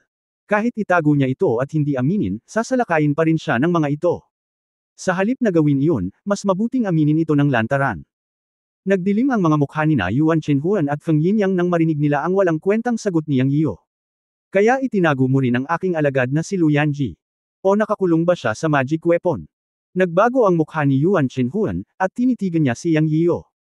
Natigilan si Yang Yiyo at naisip niya sa sarili, napakatuso mong matandang lalaki. Nahulaan mo talaga na nawala si Luyanji dahil nasa akin ang magic weapon. Bagamat pinag-isipan niya ito, ngumisi si Yang Yiyo at sinabi sa tono na karapat-dapat na bugbugin, haha, ikaw ang may gawa nito. Agad nagalit si Yuan Shenhuan, at tumingin kay Yang Yiyo at malungkot na sinabi, bibigyan kita ng pagkakataon. Ibigay si Luyanji ng masunurin, at magiging maayos ang lahat. Kung hindi, pagsisisihan kitang dumating sa mundong ito. Ang hubad na banta na ito ay maaaring magkaroon ng kaunting epekto kung ito ay ibang tao, ngunit siyang ang pinakamahina sa panganib. Ngumisi siya at sinabing, napakalaking tono, Yuan Shenhuan the Immortal, huwag mong isipin na hindi namin alam ang tungkol sa pakikipagsabuatan mo kay Feng Yinyang the Immortal. Para sabihin sa iyo ang totoo, alam na ni Luyanji na gusto mo siyang gamitin para gumawa ng gamot para malampasan ang iyong ika-4 na walang kamatayang kapigatian. Pagkatapos ng isang paghinto, nagpatuloy si Yang Yiyo, at Feng Yinyang, matandang bastard, talagang naglakas loob kang itama sa akin ang Divine Demon Medical Cannon, ba? Ikaw na matanda ay isang asong tagapagbantay lamang ng pamilyang Xuanyuan. Oo nga pala, matandang pervert ka pa rin. Karapat-dapat ka bang magsanay ng medisina? Ang pagsasanay sa medisina ay nangangailangan ng medikal na etika. Ikaw ba, isang matandang bastard, ay may medikal na etika? Noon, dapat na direktang pinabayaan ng pamilyang Xuanyuan ang iyong kaluluwa na lumipad palayo at sinisira lamang ang iyong pisikal na katawan, ngunit ang iyong kaluluwa ng aso ay nakatakas. Sa halip, ang pagkuha sa mga katawan ng ibang tao upang saktan sila, at maging isang asong tulad ng tao, at nangangarap pa ring mag-practice ng medisina at maging kapantay ng pamilya Xuanyuan, dapat ka ring umihi at tingnan ang iyong mukhang aso na hitsura, karapat-dapat ka ba? Ang dalawang matandang bastos ay mga asong walang pagkatao, ang isa sa kanila ay ginawa ang lahat upang magplano laban sa kanyang apprentice, at ang isa ay naglakas loob na magplano laban sa akin, sa harap ng mga itlog ng aso, kayong dalawang matandang bastos ay maghintay, kapag ako ay may oras, tiyak na babalatan ko ang balat ng iyong aso at gagawing leather na sapatos, ang tanga ko. Mula sa pag-alam sa mga kalkulasyon ng dalawang matandang bastard sa spaceship hanggang sa pagpasok sa Taiwan Star Sea hanggang ngayon, para sabihin ang totoo, si Yang Yiyo ay pinigilan ng dalawang matandang bastard na ito sa kanyang puso, tulad ng dalawang bundok na dumidiin sa kanyang puso, at hindi niya alam kung kailan sila babagsak at tatama sa kanya, na talagang nakakatakot. Ngayong nakalabas na ito at walang kahihiyan ang mga kalkulasyon ng dalawang matandang bastard, magsisimulang magmura si Yang Yiyo kapag nagkaroon siya ng pagkakataon. Manalo man siya o hindi, iwawaksi muna niya ang ilang depresyon sa kanyang puso. Anyway, lahat sila ay mortal na kaaway, hindi na kailangang itago. Si Yang Yiyan ay hindi kailanman nagpakita ng awa sa kanyang mga kaaway, at hindi nagsasalita ng mahina. Pagkatapos ng isang round ng pagmumura, mas gamaan ang pakiramdam niya. Nang makitang kasing pula ng mga kaldero ang mukha ng dalawang matandang lalaki, tumawa ng malakas si Yang Yiyan habang nakatayo sa kabilang bahagi ng ilog. Walang hiya na bata, naghahanap ka ng kamatayan. Si Feng Yinyang ang unang lumipad sa galit, na may layuning pumatay, ang kanyang puting buhok ay lumilipad, at sumugod siya sa ilog sa isang hakbang. Kabanata 1225 Pagpasok sa sinaunang lungsod. Sumunod si Yuan Shenhuan sa likuran. Hindi niya sinumpa ng malakas si Yang Yiyo, ngunit ang kanyang lumang mukha ay kumikibot na. Galit na galit siya kay Yang Yiyo. Hindi naman sa ayaw niyang magmura, pero sa sobrang galit niya ay hindi niya magawang magmura. Pero kung makapagmura man siya, ano ang silbi nito? Ang dalawang matandang immortal na magkasama ay hindi tugma para kay Yang Yiyo, isang makalupa, sa mga tuntunin ng pakikipag-usap. Boom boom boom. Muling sumabog ang tubig ng ilog, at hindi mabilang na lumilipad na isda ang tumalon mula sa tubig at sumugod sa dalawang matandang immortal. Sinampal ni Feng Yinyang ang tubig sa ilalim ng kanyang mga paa gamit ang isang palad. Boom! Ang tubig ay tumalsik ng ilang talampakan ng taas, at isang malaking bilang ng mga lumilipad na isda ang namatay. Duguan ang buong ilog. Ngunit sa sumunod na sandali, nagbago ang mukha ni Feng Yinyang. Swish swish swish swish. Mas maraming lumilipad na isda ang tumalon mula sa tubig at inatake siya ng baliw. Kahit na si Feng Yinyang ay may malalim na cultivation at totoong chi defense, naantig pa rin siya ng hindi mabilang na lumilipad na isda. Ngumisi si Yang Yiyan sa kabilang bahagi ng ilog. Siya ay nagdusa ng gusto sa mga lumilipad na isda. Sila ay lubhang kakaiba. Ang depensa ng chi sa kanyang katawan ay walang silbi. Maaari nilang direktang kagatin ang chi. Ang mga Feng Yinyang na ito ay magdurusa ng kaunti. Oo nga naman, ngumisi si Feng Yinyang at sinubukan silang sampilan muli. Ngunit narinig niyang sinabi ni Yuan Chenhuan, huwag kang lumaban, matandang halimaw na si Feng. Kung mas marami kang pumatay, mas maraming dugo ang maaakit. Kakalag ka rin tayo hanggang mamatay nitong walang katapusang lumilipad na isda. Hayaan mo akong gawin ito. Habang nagsasalita siya, tumaas ang mga kamay ni Yuan Chenhuan na may mga pagsabog ng itim na hangin, at bigla niyang sinampal ang ibabaw ng tubig. Boom! Sa mahinang tunog, kumalat kaagad ang itim na hangin na sinampal ng mga kamay ni Yuan Chenhuan. Sa susunod na sandali, isang malaking bilang ng mga lumilipad na isda ang namatay, na lumulutang sa tubig habang nakataas ang kanilang mga tiyan. Namilog ang mga mata ni Yang Yian. Hindi niya inaasahan na napakabisa ni Yuan Chenhuan, ang matandang immortal. Naisip niya sa sarili, umalis. Kung hindi siya actress, mahirap kung ang dalawang matandang immortal ay dumating sa pampang at naabutan. Siya ay humakbang pasulong at nagmamadaling pumasok sa Canyon City Gate sa isang kisap mata. Tatlong hininga matapos makawala si Yang Yiyo, lumabas sa ilog sina Yuan Chenhuan at Feng Yinyang at nakarating sa pampang ng ilog. Nang puntahan nila si Yang Yiyo, nawala na siya sa sirasirang tarangkahan ng sinaunang lungsod.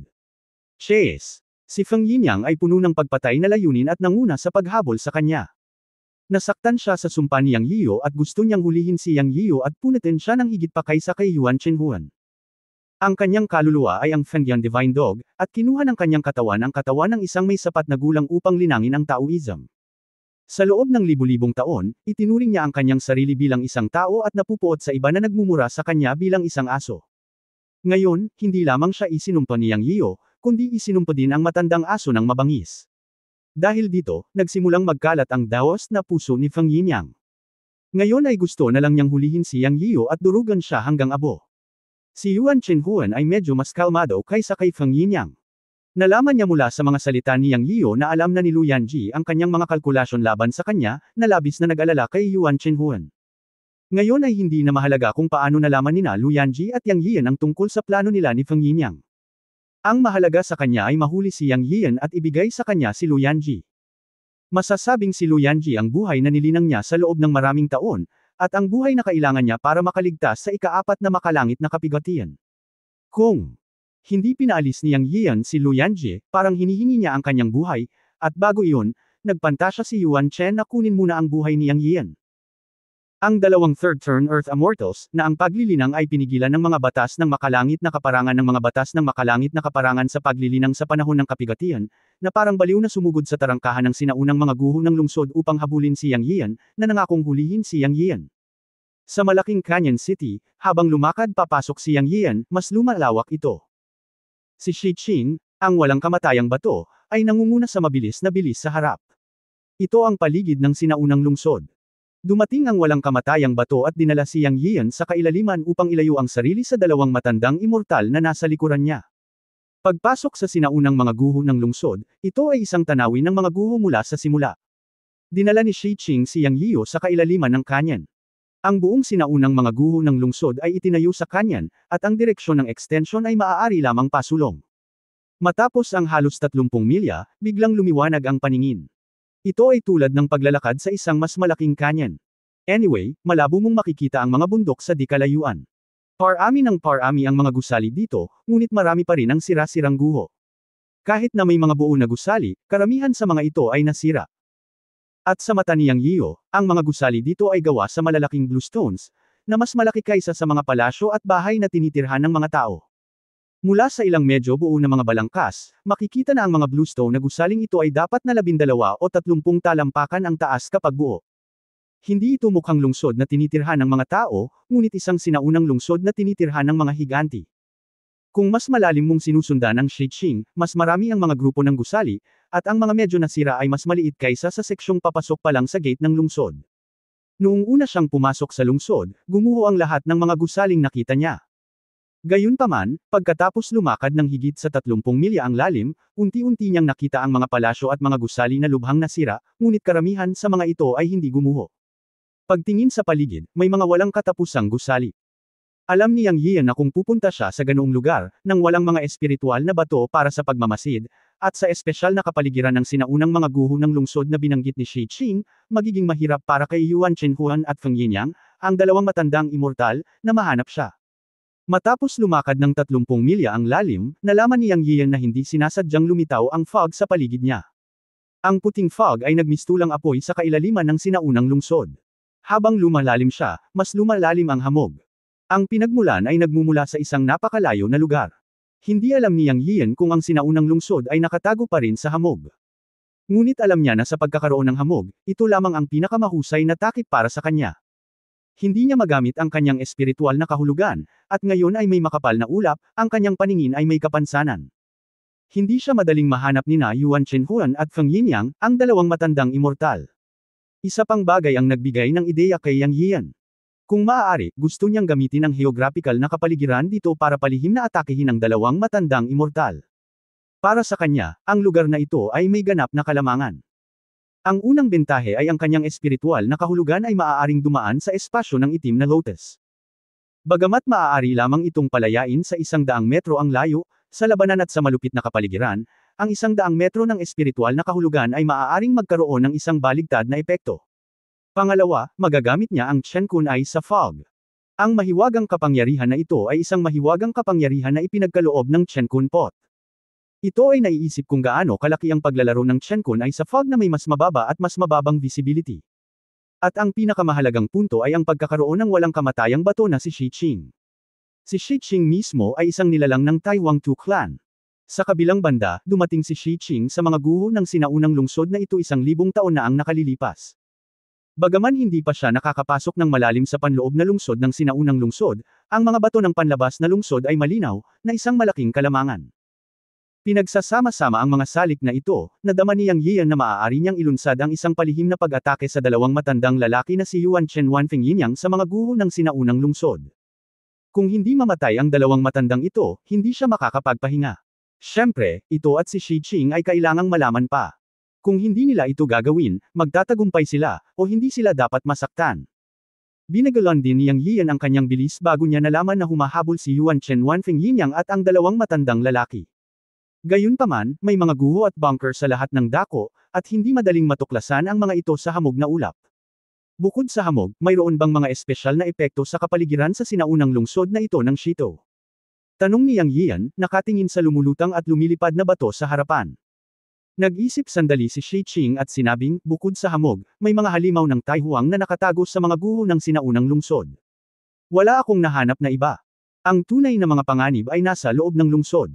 Dapat tayong lumayo sa panloob na lungsod. Papatayin ka talaga ng pagpunta doon. Nakita mo rin na ang mga nilalang sa Taihuang ay lubhang kakaiba, at kung minsan ang maliliit at hindi nakikitang mga insekto ay maaaring pumatay sa iyo. Halimbawa, ang lumilipad na isda sa moat ay mukhang wala, at hindi ka makakaramdam ng anumang hininga, ngunit maaari nitong lamunin ang mga matataas na antas na magsasaka. Ang mga magsasaka ng walang paraan ay hindi maaaring tumawid sa ilog. Lalo na sa mga guho ng sinaunang lungsod, maraming mga nilalang na hindi natin maisip. Kahit na hindi mo sila nakikita ngayon, baka sila ay naninilip sa atin ng palihim. Ngunit huwag mag-alala, kakaiba ang Taihuang. May mga tuntunin sa ilang. Kahit sinong makapangyarihang nilalang ay hindi tayo sasalakayin hanggat hindi natin sila ginagalit. Okay lang kung mag-iingat tayo. Sa karamihan, maaari tayong maglaro ng taguan at hayaan ang dalawang matandang immortal na hindi mahanap tayo, o akayin sila sa panloob na lungsod.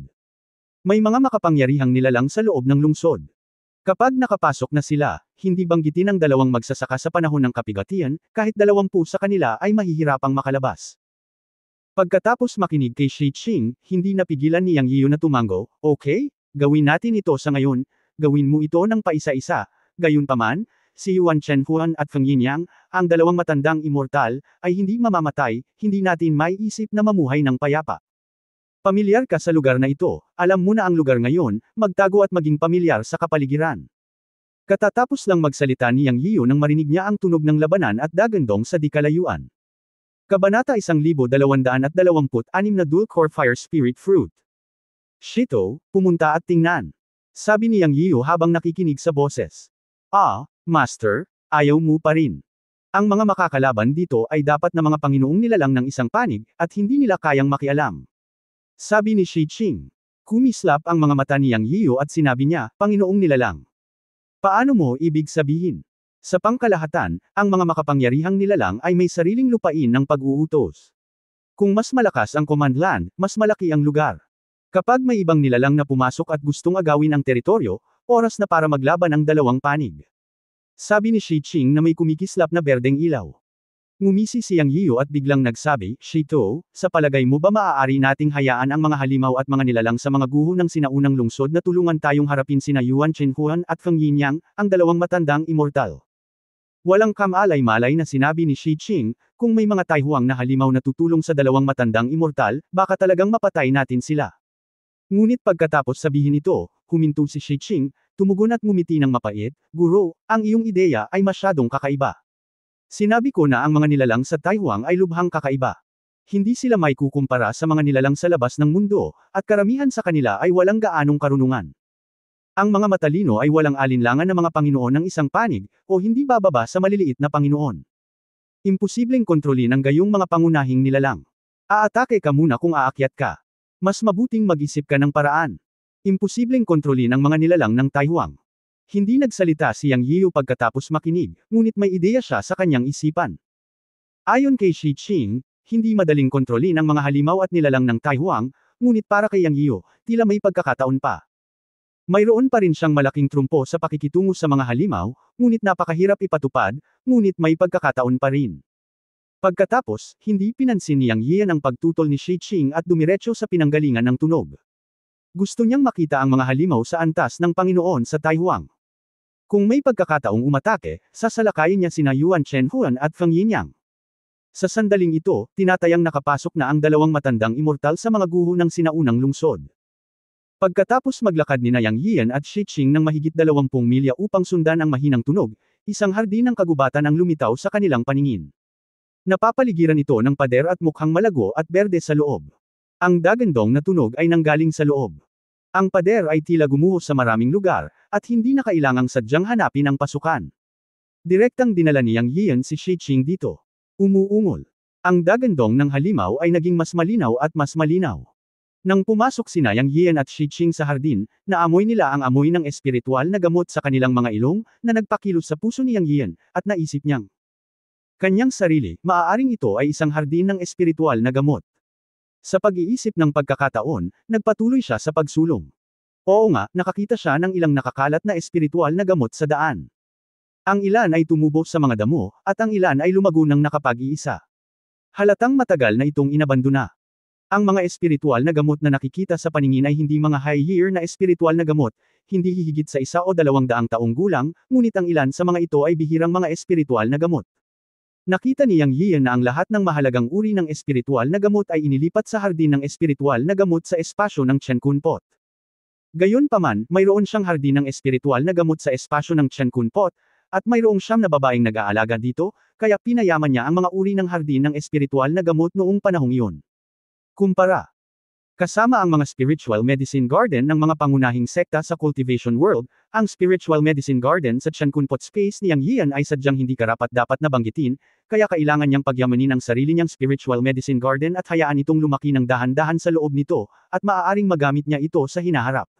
Maaari siyang gumawa ng mga tabletas at isang alchemist. Bilang isang alchemist, maaari siyang gumawa ng mga tabletas anuman ang anumang espiritual na gamot, at hindi niya pinapayagan ang mga espiritual na gamot na iwanan. Ang forest garden na napuntahan niya ay dapat ay isang spiritual medicine garden matagal na ang nakalipas, ngunit matagal na itong inabandona. Ang mataas na kalidad ng mga espiritual na gamot ay dapat na kinain ng mga halimaw na naninirahan dito, o hinukay ng mga tao. Gayunpaman, walang pakialam si Yang Yiyo. Mayroon siyang Chen Kun Pot at dahan-daang nalilinang ang mga espiritual na gamot na ito. Alam din niya na ang ilang mga espiritual na gamot na may ilang mga pag-aari ay hindi nangangahulugang mas mahalaga habang mas matanda ang mga ito. Matapos maglakad ng ilang dosenang metro pa, biglang nagliwanag ang kanyang paningin. Ang makapal na puting fog ay kumupas ng husto, ngunit nakita ni Yang Yiyo ang isang lalaki at isang hayop na nag-aaway. Lumitaw ang bukas na espasyo na may diameter na halos 100 metro, na may mga lubak sa lahat ng dako. Ang bukas na espasyong ito ay halatang pinatag ng labanan ng lalaki at ng hayop, at kalat-kalat ang hamog at medyo malinaw ang paningin, na siya ring dahilan. Sina Yang Yiyo at Shi Qing ay nagtago sa likod ng isang sinaunang puno at naghanda upang makita kung ano ang nangyari. Sa pangitain ni Yang Yiyo, ang taong lumitaw sa bukid ay isang nasa katanghaliang gulang na lalaki na may huling yugto ng kapigatian, at ang halimaw ay isang may pakpak na halimaw na parang cheetah. Hindi makita ni Yang Yiyo ang mga halimaw sa Taiwan. Nararamdaman lamang niya ang mga halimaw sa pamamagitan ng kanilang hininga. Tulad ng sinabi ni Shi Qing, Ang mga nilalang sa Taiwan ay hindi maikukumpara sa mga nilalang sa labas ng mundo, dahil ang ilang mga halimaw, kahit na hindi malakas ang kanilang hininga, ay palaging may sariling kakaiba. Ito ang nakakatakot na bagay tungkol sa mga nilalang sa Taiwan. Ang kanilang sariling talento ay ang kanilang killer move. Ang mga halimaw na nakikipaglaban sa nasa katanghaliang gulang na lalaki sa bukid ay hindi dehado. Ang mga paraan ng pag-atake ng nasa katanghaliang gulang na lalaki ay walang katapusan, na nagbibigay kay Yang Yiu ng kakaibang pakiramdam. Palagi niyang mapipilit ang pag-atake ng mga halimaw at pagkatapos ay mag-counterattack. Ito. Tila tatawid ang nasa katanghaliang lalaki sa halimaw at susulong, ngunit ang halimaw ay palaging humaharang sa nasa katanghaliang gulang na lalaki sa paghakbang pasulong. Ito ang nagpakilos sa puso ni Yang Yiu. Tumingin siya sa likod ng halimaw, ngunit medyo malayo ang distansya at hindi malinaw. Sa isang pag-iisip sa kanyang isipan, ginamit ni Yang Yiu ang Chen Kun ay upang makakita. Sa sumunod na sandali, nagulat siya at nagningning ang kanyang mga mata. Nang gamitin niya ang kanyang Chen Kun eyes para tumingin, nalaman niya na sa likod ng halimaw, sa makapal na puting fog, ay may isang puno na tila puno ng ubas. Ang puno ng kahoy at mga dahon ay pawang nagniningas na pula, at ang ibabaw ay naglalabas ng malabong halo. Sa di kalayuan, para itong puno ng baging na nagliliyab. Sa mga baging ng puno ng baging, may mga prutas na parang lang na nakasabit, ngunit medyo naiiba ito sa mga lang. Ang mga lang ay malaki sa ibaba at maliit sa itaas, habang ang mga prutas sa espesyal na baging na ito ay pareho ang laki mula sa itaas hanggang sa ibaba. Ang prutas ay kapareho ng kulay ng puno, na naglalabas ng maapoy na pulang halo, ngunit ito ay hindi pangkaraniwang maliwanag, ngunit ang kulay ay hindi madilim. Ngunit alam ni Yang Yiu na ito ay tanda ng maturity, at mukhang malapit na itong mag-mature. May eksaktong 5 prutas na parang lang. Nang makita ni Yang Yiu ang 5 prutas na ito, isang pangalan ang agad na lumitaw sa kanyang isip: Dulcor Fire Spirit Fruit. Ito ay isang pambihirang bunga ng langit at lupa sa pamana ng matanda. Ito ay katulad talaga ng lang. Matapos mabuksan ang shell, mayroong isang fruit core sa loob, at mayroong 2 core ng prutas sa isa, kaya tinatawag itong Dulcor Fire Fruit. Ang ubod ng prutas ay nagbubunga ng purong kapangyarihan ng katangian ng apoy, na walang katapusan na malapit sa purong kapangyarihan ng pinagmulang bato. Ang pinakamalaking epekto ng Dulcor na bunga ng apoy na ito ay hindi upang mapabuti ang paglilinang, ngunit upang madagdagan ang pangunawa ng kapangyarihan ng katangian ng apoy sa pagitan ng langit at lupa ng 10 beses pagkatapos itong kunin. Para sa mga pekeng monghe tulad ng mga alchemist at mga tagapagpino ng armas, ito ay isang kayamanan lamang. Matapos itong kunin, maaari nitong mapataas ang pangunawa sa kapangyarihan ng katangian ng apoy, at higit sa lahat, maaari itong sumipsip ng iba't ibang apoy na umiiral sa langit at lupa. Mayroong independenteng iba't ibang apoy sa mundo. Ang pagkuha ng sinuman ay maaaring mapabuti ang kapangyarihan ng pagpapanday ng isang tao, at pagkatapos na mapasuko at mapadalisay ang ibang apoy, ito ay isang pagpapakita rin ng sariling lakas. Halimbawa, kung ang isang cultivator sa Spirit Separation Realm ay nakakuha at nagpino ng ibang apoy ng langit at lupa, ang pagpapakawala lamang ng magkaibang apoy ay maaaring masunog ang isang cultivator sa Fusion Realm o maging ang Cross-Tribulation Period na maging abo sa isang iglap. Ang kakaibang apoy ng langit at lupa ay napakabihirang, at bawat isa ay isang espiritual na pag-iral. Kahit na mayroong ilan, napakahirap na supilan sila. Kung hindi ka mag-iingat, masusunog ka hanggang sa abo kapag hinawakan mo ang mga ito. Ngunit ito ay naiiba sa Dulcor Fire Spirit Fruit. Kapag nakatagpo ka ng kakaibang apoy ng langit at lupa, ang pagkuha ng Dulcor Fire Spirit Fruit na ito ay lubos na magpapalaki sa panganib ng nagniningas na kapangyarihan ng kakaibang apoy, at maaari ring magkaroon ng magandang impresyon ng kakaibang apoy sa taong kumukuha ng Dulcor Fire Spirit Fruit, at sa wakas ay makamit ang layunin. Sa kakaibang apoy sa iyong katawan, madodoble mo ang iyong lakas sa pakikipaglaban. Para sa mga alchemist at tagapagpino ng armas, maaari mong pinuhin ang mga mas advanced na elixir at artifact. Kaya't nang makita ni Yang Yiu na ito ay isang Dulcor Fire Spirit Fruit, hindi napigilan ang kanyang puso na tumalon. Ipinatawag niya si Daor mula sa palayok ng Chen Kun nang may pag-iisip. Noong inaatake siya ng lumilipad na isda noong tumatawid sa ilog noon, inilagay niya si Daor sa Chen Kun pot. Ngayong nakikita ang pambihirang apoy na espiritong bunga ng langit at lupa, naging aktibo ang isip ni Yang Yiu, at gusto rin niyang makakuha ng isang piraso ng pie. Tumili. Si Daor ay gumawa ng tunog sa sandaling siya ay lumitaw.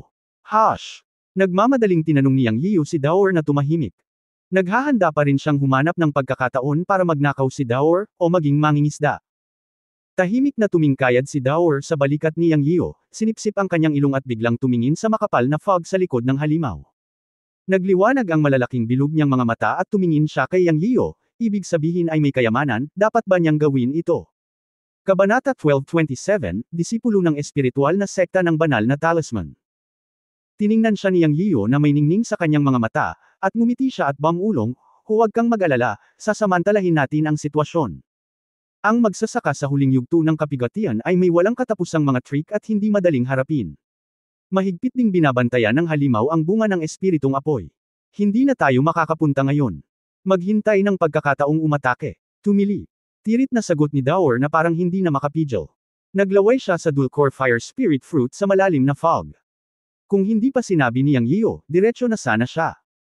Si Shi Qing ay kumislap ng berdeng ilaw at mahinang nagsabi, ang master ay nasa panganib. Mukhang mahirap pakitunguhan ng lumilipad na leopardo na iyon. Lilipad na leopardo. Nagulat si Yang Yiyo na nakilala ni Shi Qing ang halimaw. Alam ni Shi Qing kung ano ang iniisip ni Yang Yian, kaya sinabi niya, ako ay isang nilalang ng Taihuang. Pamilyar ako sa ilang nilalang sa Taihuang. Hindi ko masasabi na pamilyar ako sa kanilang lahat, ngunit may kilala ako. Ang flying leopard ay isang species na may talento sa kidlat. Bilang karagdagan, maaari itong lumipad at isang napakahirap na halimaw. Kapag ito ay lumipad sa kalangitan, ang kidlat ng Taihuang ay hindi magdudulot ng anumang pinsala sa gayong halimaw na may talento sa kidlat. Sumipsip si Yang Yian sa malamig na hangin pagkatapos marinig ito. Kung ganito lang talaga ang hirap sabihin. Sa pagtingin sa bukid, ang nasa katanghaliang gulang na lalaki ay tila nakikipaglaban sa lumilipad na leopardo sa par, ngunit kung ang lumilipad na leopardo ay nagpakita ng kakayahang lumipad, kahit na nakuha nito ang Dulcor Fire Spirit Fruit, hindi ito makakatakas. Kailangan nating patuloy na obserbahan at makita. Sa oras na ito, nagbago ang labanan sa larangan. Biglang ikanaway ng nasa katanghaliang gulang na lalaki ang kanyang kamay at ibinato ang dalawang jade talisman sa lumilipad na leopardo, na agad namang sumabog sa lumilipad na leopardo. Umuungol. Ang lumilipad na leopardo ay umiyak sa sakit, at tila hindi nito may galaw ang kanyang katawan. Sa mga mata ni Yang Yian, ito ay dapat na isang uri ng anteng-anteng na ginagamit ng nasa katanghaliang gulang na lalaki, na pinipigilan ng lumilipad na leopardo at ginagawa itong hindi may galaw ang katawan nito. Naisip niya sa sarili, sa pagkakataong ito ang lumilipad na leopardo ay magdurusa. Tamang-tama, hinawakan ng nasa katanghaliang gulang ang lumilipad na leopardo, na hindi makagalaw, at sinuntok ito sa isang iglap. Nararamdaman ni Yang Yian ang malakas na pagbabago-bago ng enerhiya na nagmumula sa malayo, at pagkatapos ay sumambulat ang kamao ng nasa katanghaliang gulang na may walang katulad na kulay ng gatas, na natipon sa isang kamao na kasing laki ng isang gilingang bato at tumama sa lumilipad na leopardo. Bang! Umuungol. Isang mapurol na tunog at ang sigaw ng lumilipad na leopardo. Sa isang iglap, ang lumilipad na leopardo ay pinasabog ng nasa katanghaliang gulang na lalaki at lumipad ng mahigit 10 metro ang layo. Pagkatapos, ang nasa katanghaliang gulang na lalaki ay nakakita ng isang flash ng malamig na liwanag sa kanyang kamay, at isang lumilipad na diwata na may kumikislap na malamig na liwanag ay lumitaw sa kanyang kamay. Sinundan niya ang lumilipad na leopardo at umungal habang nakataas sa kamay ang lumilipad na espada. Ang liwanag ng espada ay bumangon at sumambulat na may nakasisilaw na liwanag tulad ng araw. Ang intensyon at momentum ng pagpatay ay winalis ang alikabok sa paligid, at ang lakas ng espada na higit sa 3 talampakan ng haba ay naputol patungo sa leeg ng lumilipad na leopardo. Tila puputulan niya ang ulo ng lumilipad na leopardo gamit ang isang espada. Ang lumilipad na leopardo ay mamamatay. Sabi ni Yang Yian sa kanyang sarili. Ngunit mahinang sinabi ni Shi Qing, Guru, natatakot ako na nagkamali ka sa pagkakataong ito. Ang flying leopard ay isang maliit na lord-level monster sa Taihuang, at mayroon din itong kakayahang lumipad. Hindi ito papatayin ng ganoon kadali. Nang matapos magsalita si Shi Qing, isang pagbaliktad ang nangyari. Ang lumilipad na leopardo ay biglang nagpakawala ng mahabang dagandong na tumusok sa eardrums. Umuungol. Habang umuungal ang lumilipad na leopardo, nakita ni Yang Yian na bigla itong sumambulat na may napakaliwanag na mapusyaw na lilang liwanag, at makikita ang kidlat sa paligid nito. Napabuntong hininga si Yang Yian sa kanyang puso, tulad ng sinabi ni Shi Tu, tama ang lumilipad na leopardo, hindi ito simple. Sa oras na ito, lumitaw din ang mga pagsabog ng kulog sa kalangitan sa itaas ng eksena. Boom, basag. Pinalibutan ng lilang kidlat ang lumilipad na leopardo, at ang lumilipad na leopardo ay napalibutan ng kidlat, na umalangaw-ngaw sa kulog sa kalangitan. Boom, basag. Biglang umalangaw-ngaw ang lumilipad na leopardo sa nasa katanghaliang gulang na lalaki, at ang kidlat sa paligid ng katawan nito ay nagsama-sama at tumama sa lakas ng espada ng nasa katanghaliang gulang na lalaki. Boom! Sa sumunod na sandali, ang lakas ng espada ng nasa katanghaliang gulang na lalaki ay nabasag ng kidlat sa katawan ng lumilipad na leopardo, at maging sa mga sumunod na sandali, ang kapangyarihan ng kidlat na namuo ay hindi maiwasang hamina, at nahulog ito sa lumilipad na espada na hawak ng nasa katanghaliang gulang na lalaki, na direktang tumagos dito. Puff! Sa susunod na sandali, ang nasa katanghaliang gulang na lalaki ay biglang nagkaroon ng malaking porma sa kanyang buong katawan, at isang subaw ng dugo ang lumabas, ngunit ang kanyang buhok ay nasunog at umuusok. Sa ilalim ng napakalaking kapangyarihan ng lumilipad na kidlat ng leopardo, direktang lumipad siya sa layo na 30 metro, at nahulog ng husto sa lupa, na nabasag ang isang malaking butas sa lupa. Sumipsip din si Yang Yian ng malamig na hangin nang makita niya ito, at nabigla sa kanyang puso. Hindi niya akalain na ang lumilipad na leopardo ay makahiram talaga ng lakas ng kulog ng langit. Halatang nauugnay ito sa talento nito sa kidlat. Alam ng lahat sa Taihuang na mayroong Taihuang Thunder Sky. Walang nang ahas na lumipad ng mahigit 9 na metro para hawakan ang Taihuang Sky Thunder, ngunit ang lumilipad na leopardo ay halatang wala sa kanila dahil sa kakaibang talento nito. Maaari rin itong gamitin ang sarili nitong talento para hiramin ang kulog ng langit para sa sarili nitong gamit. Ang ganitong uri ng talento ay talagang magpapainggit sa maraming nilalang sa Great Wilderness. Dati, ang lumilipad na leopardo ay nahuli ng nasa katanghaliang gulang na lalaki at natalo. Sa huling sandali, nakabawi siya at direktang ginamit ang kanyang sariling talento para ma-trigger ang pag-atake ng Great Wilderness Thunder, at ang mga resulta ay kapansin-pansin. Gayunpaman, si Yang Yiu ay tila nag-trigger lamang ng kaunting kulog, ngunit kahit na ganoon, sapat na iyon. Upang sabihin ang totoo, naramdaman ni Yang Yiu ang sandali nang ang lumilipad na leopardo ay nag-trigger ng kulog, ang kanyang puso ay tumibok. Malinaw niyang nararamdaman ang walang katapusang kapangyarihan ng kulog at kidlat ng Great Wilderness, na maraming beses na mas malakas kaysa sa kulog sa labas ng mundo. Nagbigay pa ito kay Yang Yiu ng pakiramdam na ang kulog sa Great Wilderness ay isang mutated na pag-iral, at ang hininga ng marahas na pagkawasak ay napakalakas. Ang lumilipad na leopardo ay nag-trigger ng isang bakas ng kidlat at ginamit ang sarili nitong lakas ng kulog upang salakayin ang nasa katanghaliang gulang na lalaki, na naging dahilan upang ang nasa katanghaliang gulang na lalaki na walang katapusang paraan ay lumipad pabalik na parang saranggola na may putol na tali, na sapat na upang ipakita ang kapangyarihan ng Taihuang Thunder. Ang pinakamahalagang bagay ay naramdaman ito ni Yang Yiu at walang paraan upang harapin ang gayong Taihuang Thunder. Kahit na mayroon siyang life star na may mga katangian ng kulog at kidlat sa kanyang katawan, hindi siya nang ahas o sumisipsip ng ganoong karahasan at napakalakas na kulog at kidlat. Sa orihinal, pagkatapos pumasok sa Taihuang at marinig ang tungkol sa pagkakaroon ng Taihuang Thunder at Lightning, nagkaroon siya ng ideya na sumipsip ng Thunder Sky. Pagkatapos ng lahat, bilang karagdagan sa dalawang buhay na bituin ng araw at buwan, mayroong 9 na pantulong na bituin sa kanyang katawan, na kumakatawan sa 9 na kapangyarihan ng langit at lupa. Sa teorya, 9 na uri ng kapangyarihan ng langit at lupa ang maaaring makuha. Ngunit pagkatapos lamang na maramdaman ang hininga ng Taihuang Thunder Sky, tinalikuran niya ang ideya ng pagsipsip ng Taihuang Thunder at Lightning at hindi ng ahas. Natatakot siya na pagkatapos itong masipsip, magkakaroon ng malaking problema ang Oiliari Star, higit sa lahat dahil natatakot siyang hindi niya ito matuno, at makuryent siya hanggang sa mamatay. Guro, tingnan mo, sinabi ko sa iyo na ang lumilipad na leopardo ay hindi simple. Ipinagmamalaki ni Shi Qing si Yang Yian, tulad ng isang sugarol na masaya na nanalo sa taya. Inilibot ni Yang Yian ang kanyang mga mata at walang sinabi. Nagpatuloy siya sa pagtingin sa field. Alam niya na kung walang pakulo ang nasa katanghaliang gulang ay matatapos na siya. Masyadong malakas ang kapangyarihan ng lumilipad na leopardo na mag-trigger ng kulog at kidlat sa ilang. Tila walang paraan ang nasa katanghaliang gulang na lalaki para malutas ito. Nakakatakot talaga ang malakas na kulog at kidlat sa ilang. Hindi nakakagulat na sinabi na ang mga high-level na immortal sa lupa ay hindi nang ahas na lumipad sa ilang. Sa ilalim ng gayong kulog at kidlat, ang mga immortal sa lupa ay talagang papatayin, tama ba? Umuungol, basag. Sa oras na ito, hindi pinalampas ng lumilipad na leopardo ang pagkakataong pumatay. Sa isang iglap, lumipad ito patungo sa nasa katanghaliang gulang na lalaki na nakahiga 30 metro ang layo. Ang mga pakpak sa likod nito ay kumalat at lumipad, na nagpapakita ng isang malakas na kalamangan.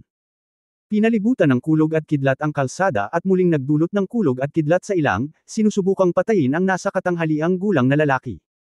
Nang makitang biglang nagbago ang mukha ng nasa katanghaliang gulang, gumawa siya ng selyo gamit ang kanyang kamay at agad na gumuhit ng isang kulay dugong rune sa kanyang harapan. Biglang lumitaw sa kanyang harapan ang isang blood array shield, na ganap na nabuo sa pamamagitan ng enerhiya ng rune, at ito ay kumikinang ng maliwanag. Kasabay nito, ang nasa katanghaliang gulang na lalaki ay biglang sumigaw, "Dawist na nagtatago sa likod, mangyaring tulungan mo ako." Ako si Dawist Shen Ye, isang disipulo ng Holy Land Divine Rune Spirit Sect, na nagpakita upang tumulong. Dapat ay may mataas na antas na divine rune si Shen, at ang dual core na fire spirit fruit ay maaaring hatiin ng pantay. Nang marinig ang mga salita ng nasa katanghaliang gulang na lalaki, nanikip ang puso ni Yang Yio, iniisip sa sarili, natuklasan ba siya? Sa simula pa lang ay nagtatago na siya ng hininga kaya hindi na siya dapat na diskubre, ngunit ngayon sa sinabi ng medyo may edad na ay tila na diskubre na niya na may nasa dilim. Nang nag-aalinlangan pa si Yang Yio kung tutulungan ba, 2 figure ang kumislap sa kabilang panig, at 2 figure ang lumitaw sa field. Boom! Sa oras na ito, ang pag-atake ng lumilipad na leopardo ay dumating din sa harap ng nasa katanghaliang gulang na lalaki, ngunit naharang ng kalasag ng dugo ng nasa katanghaliang gulang na lalaki. Gayunpaman, tila ang nasa katanghaliang gulang na lalaki o ang pagbuo ng kalasag ng dugo ni Shenye ay hindi magtatagal. Ngunit sa oras na ito, 2 tao na biglang sumulpot sa bukid ay direktang sumalakay sa lumilipad na leopardo. Nanlaki ang mga mata ni Yang Yian, at nahulog ang kanyang tingin sa 2 tao na biglang sumulpot sa field. Kabanata 1228 Dragon Scale Talisman. Nang makita ni Yang Yian ang 2 tao na lumilitaw sa field, alam niyang hindi siya natagpuan ni Shenye, ngunit natagpuan niya ang 2 taong ito. Gayunpaman, tumingin si Yang Yian sa 2 tao na lumitaw sa field, ngunit kumaibot ang kanyang bibig. Dahil ang 2 taong ito ay walang iba kundi sina Yuan Shenhuan at Feng Yinyang. Hindi niya inasahan na ang 2 matandang immortal ay darating dito ng ganoon kabilis, ngunit sa pag-iisip tungkol dito, dapat silang maakit ng lumilipad na leopardo at ang labanan sa gabi.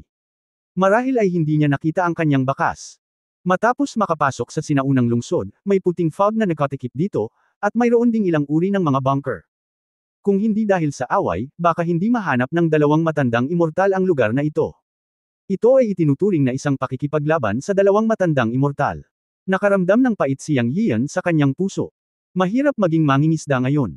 Dahil sumali ang 2 matandang immortal, napakahirap na agawin ang dual core fire spirit fruit. Ngunit hindi ito tiyak. Ngayon ito ay depende sa kung ang lumilipad na leopardo ay sapat na malakas. Ang paglipad. Leopard can use the thunder to attack, but I don't know if it will be effective against the 2 old immortals. Naisip ni Yang Yian na medyo delikado, pagkatapos ng lahat, ang kulog na maaaring iguhit ni Fei Wenbao ay limitado, hindi gaya ng gusto niya. Sa sandaling ito, kasama ang 2 immortal na sumali sa larangan, si Shenye ay nakalabas na sa mahirap na kalagayan. Pagkatapos, sabay na umatake sina Yuan Shenhuan at Feng Yinyang, ang lakas ng kulog ni Fei Wenbao ay tila mas mahina, at pilit na niresolba ng 2 immortal. Gayunpaman, mabilis na bumalik si Fei Wenbao sa harap ng dual core fire spirit fruit, at napakapuyat. Para kay Yuan Shenhuan at Feng Yinyang na lumitaw sa field, tila naramdaman ni Fei Wenbao ang kapangyarihan, kaya sumuko siya sa pakikipaglaban kay Shenye at bumalik upang bantayan ang dual core fire spirit fruit. Ito ang pangunahing punto ng Fei Wenbao. Pagkatapos ay maingat niyang tinitigan sina Yuan Shenhuan at Feng Yinyang, at umuungol. Parang babala. Sa oras na ito, lumakad si Shenye patungo kina Yuan Shenhuan at Feng Yinyang, pinagsalikop ang kanyang mga kamao at sinabing, "Salamat sa 2 dawas na kaibigan sa iyong tulong. Ako ay lubos na nagpapasalamat." Nakita rin ninyong 2 dawas na kaibigan na sa likod ng halimaw na ito ay isang bihirang dual core na fire spirit fruit.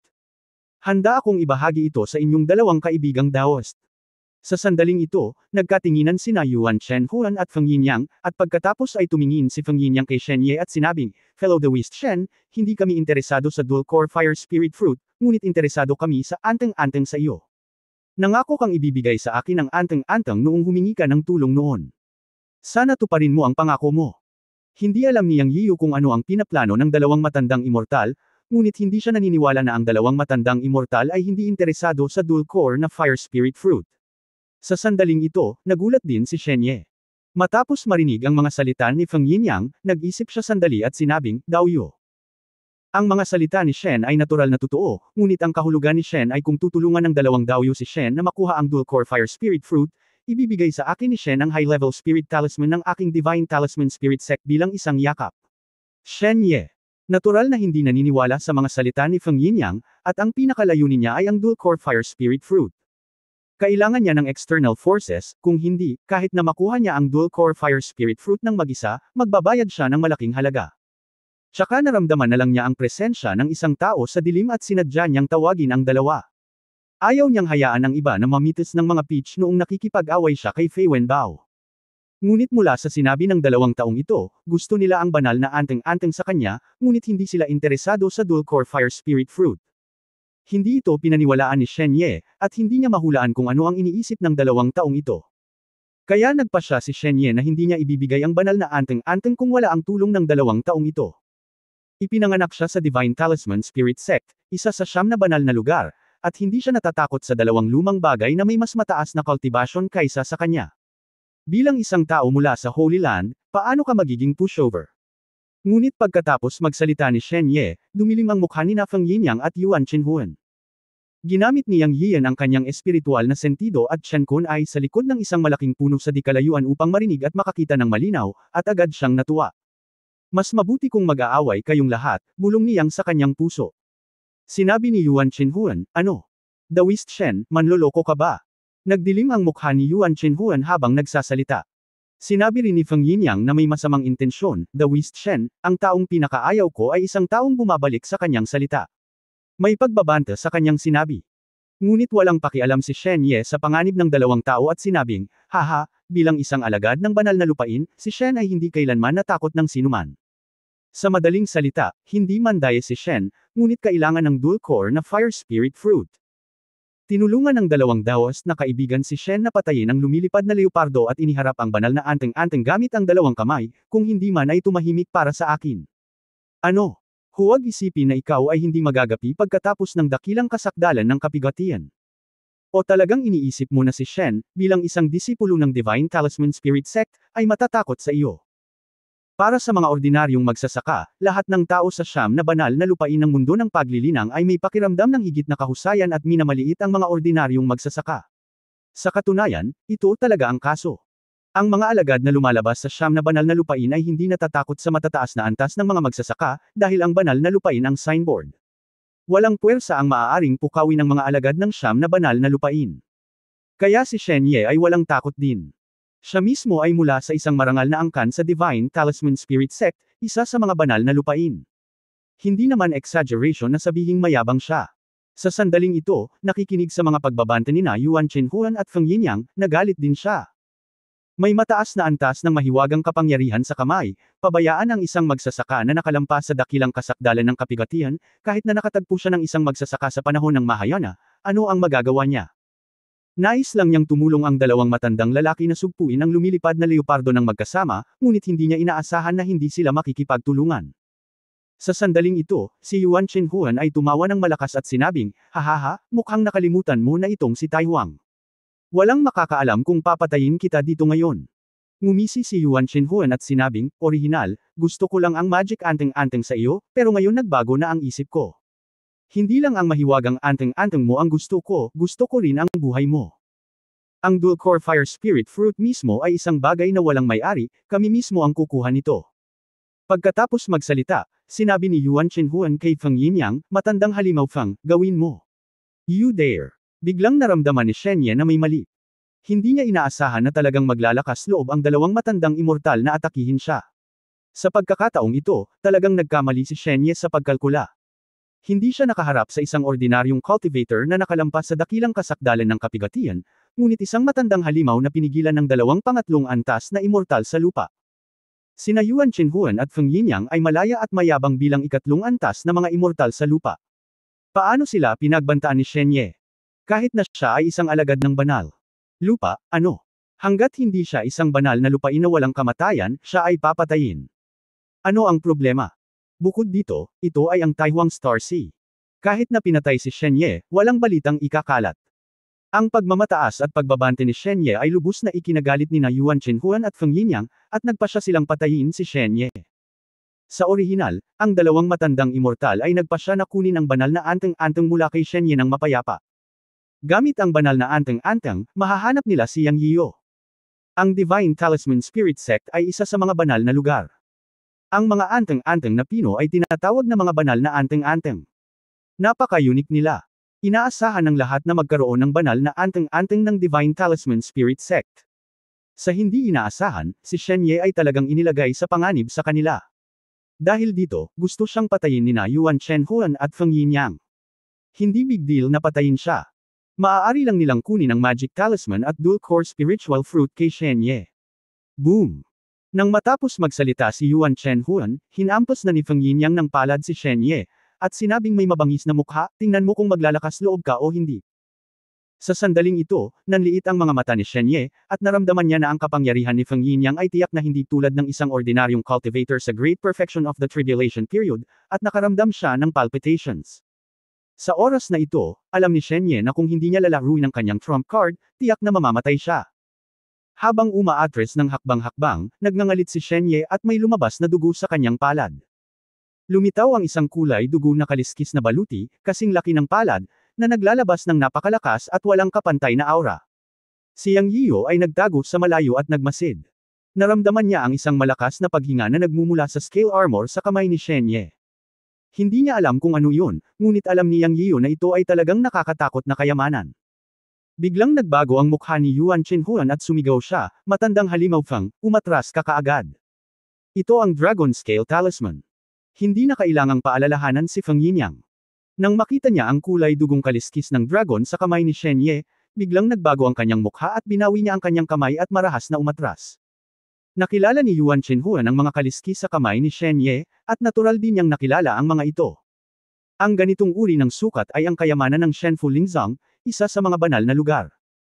Balitang-balita na 3 lang ang piraso, na totoong kaliskis ng dragon. Ang ninuno ng Shenfu Lingzang ay gumamit ng tunay na kaliskis ng dragon upang pinuhin ang 3 talisman ng kaliskis ng dragon, na naging kayamanan ng sekta. Dahil din sa 3 Dragon Scale Talismans kung kaya't ang Shenfu Lingzang ay may lugar sa 9 na banal na lugar.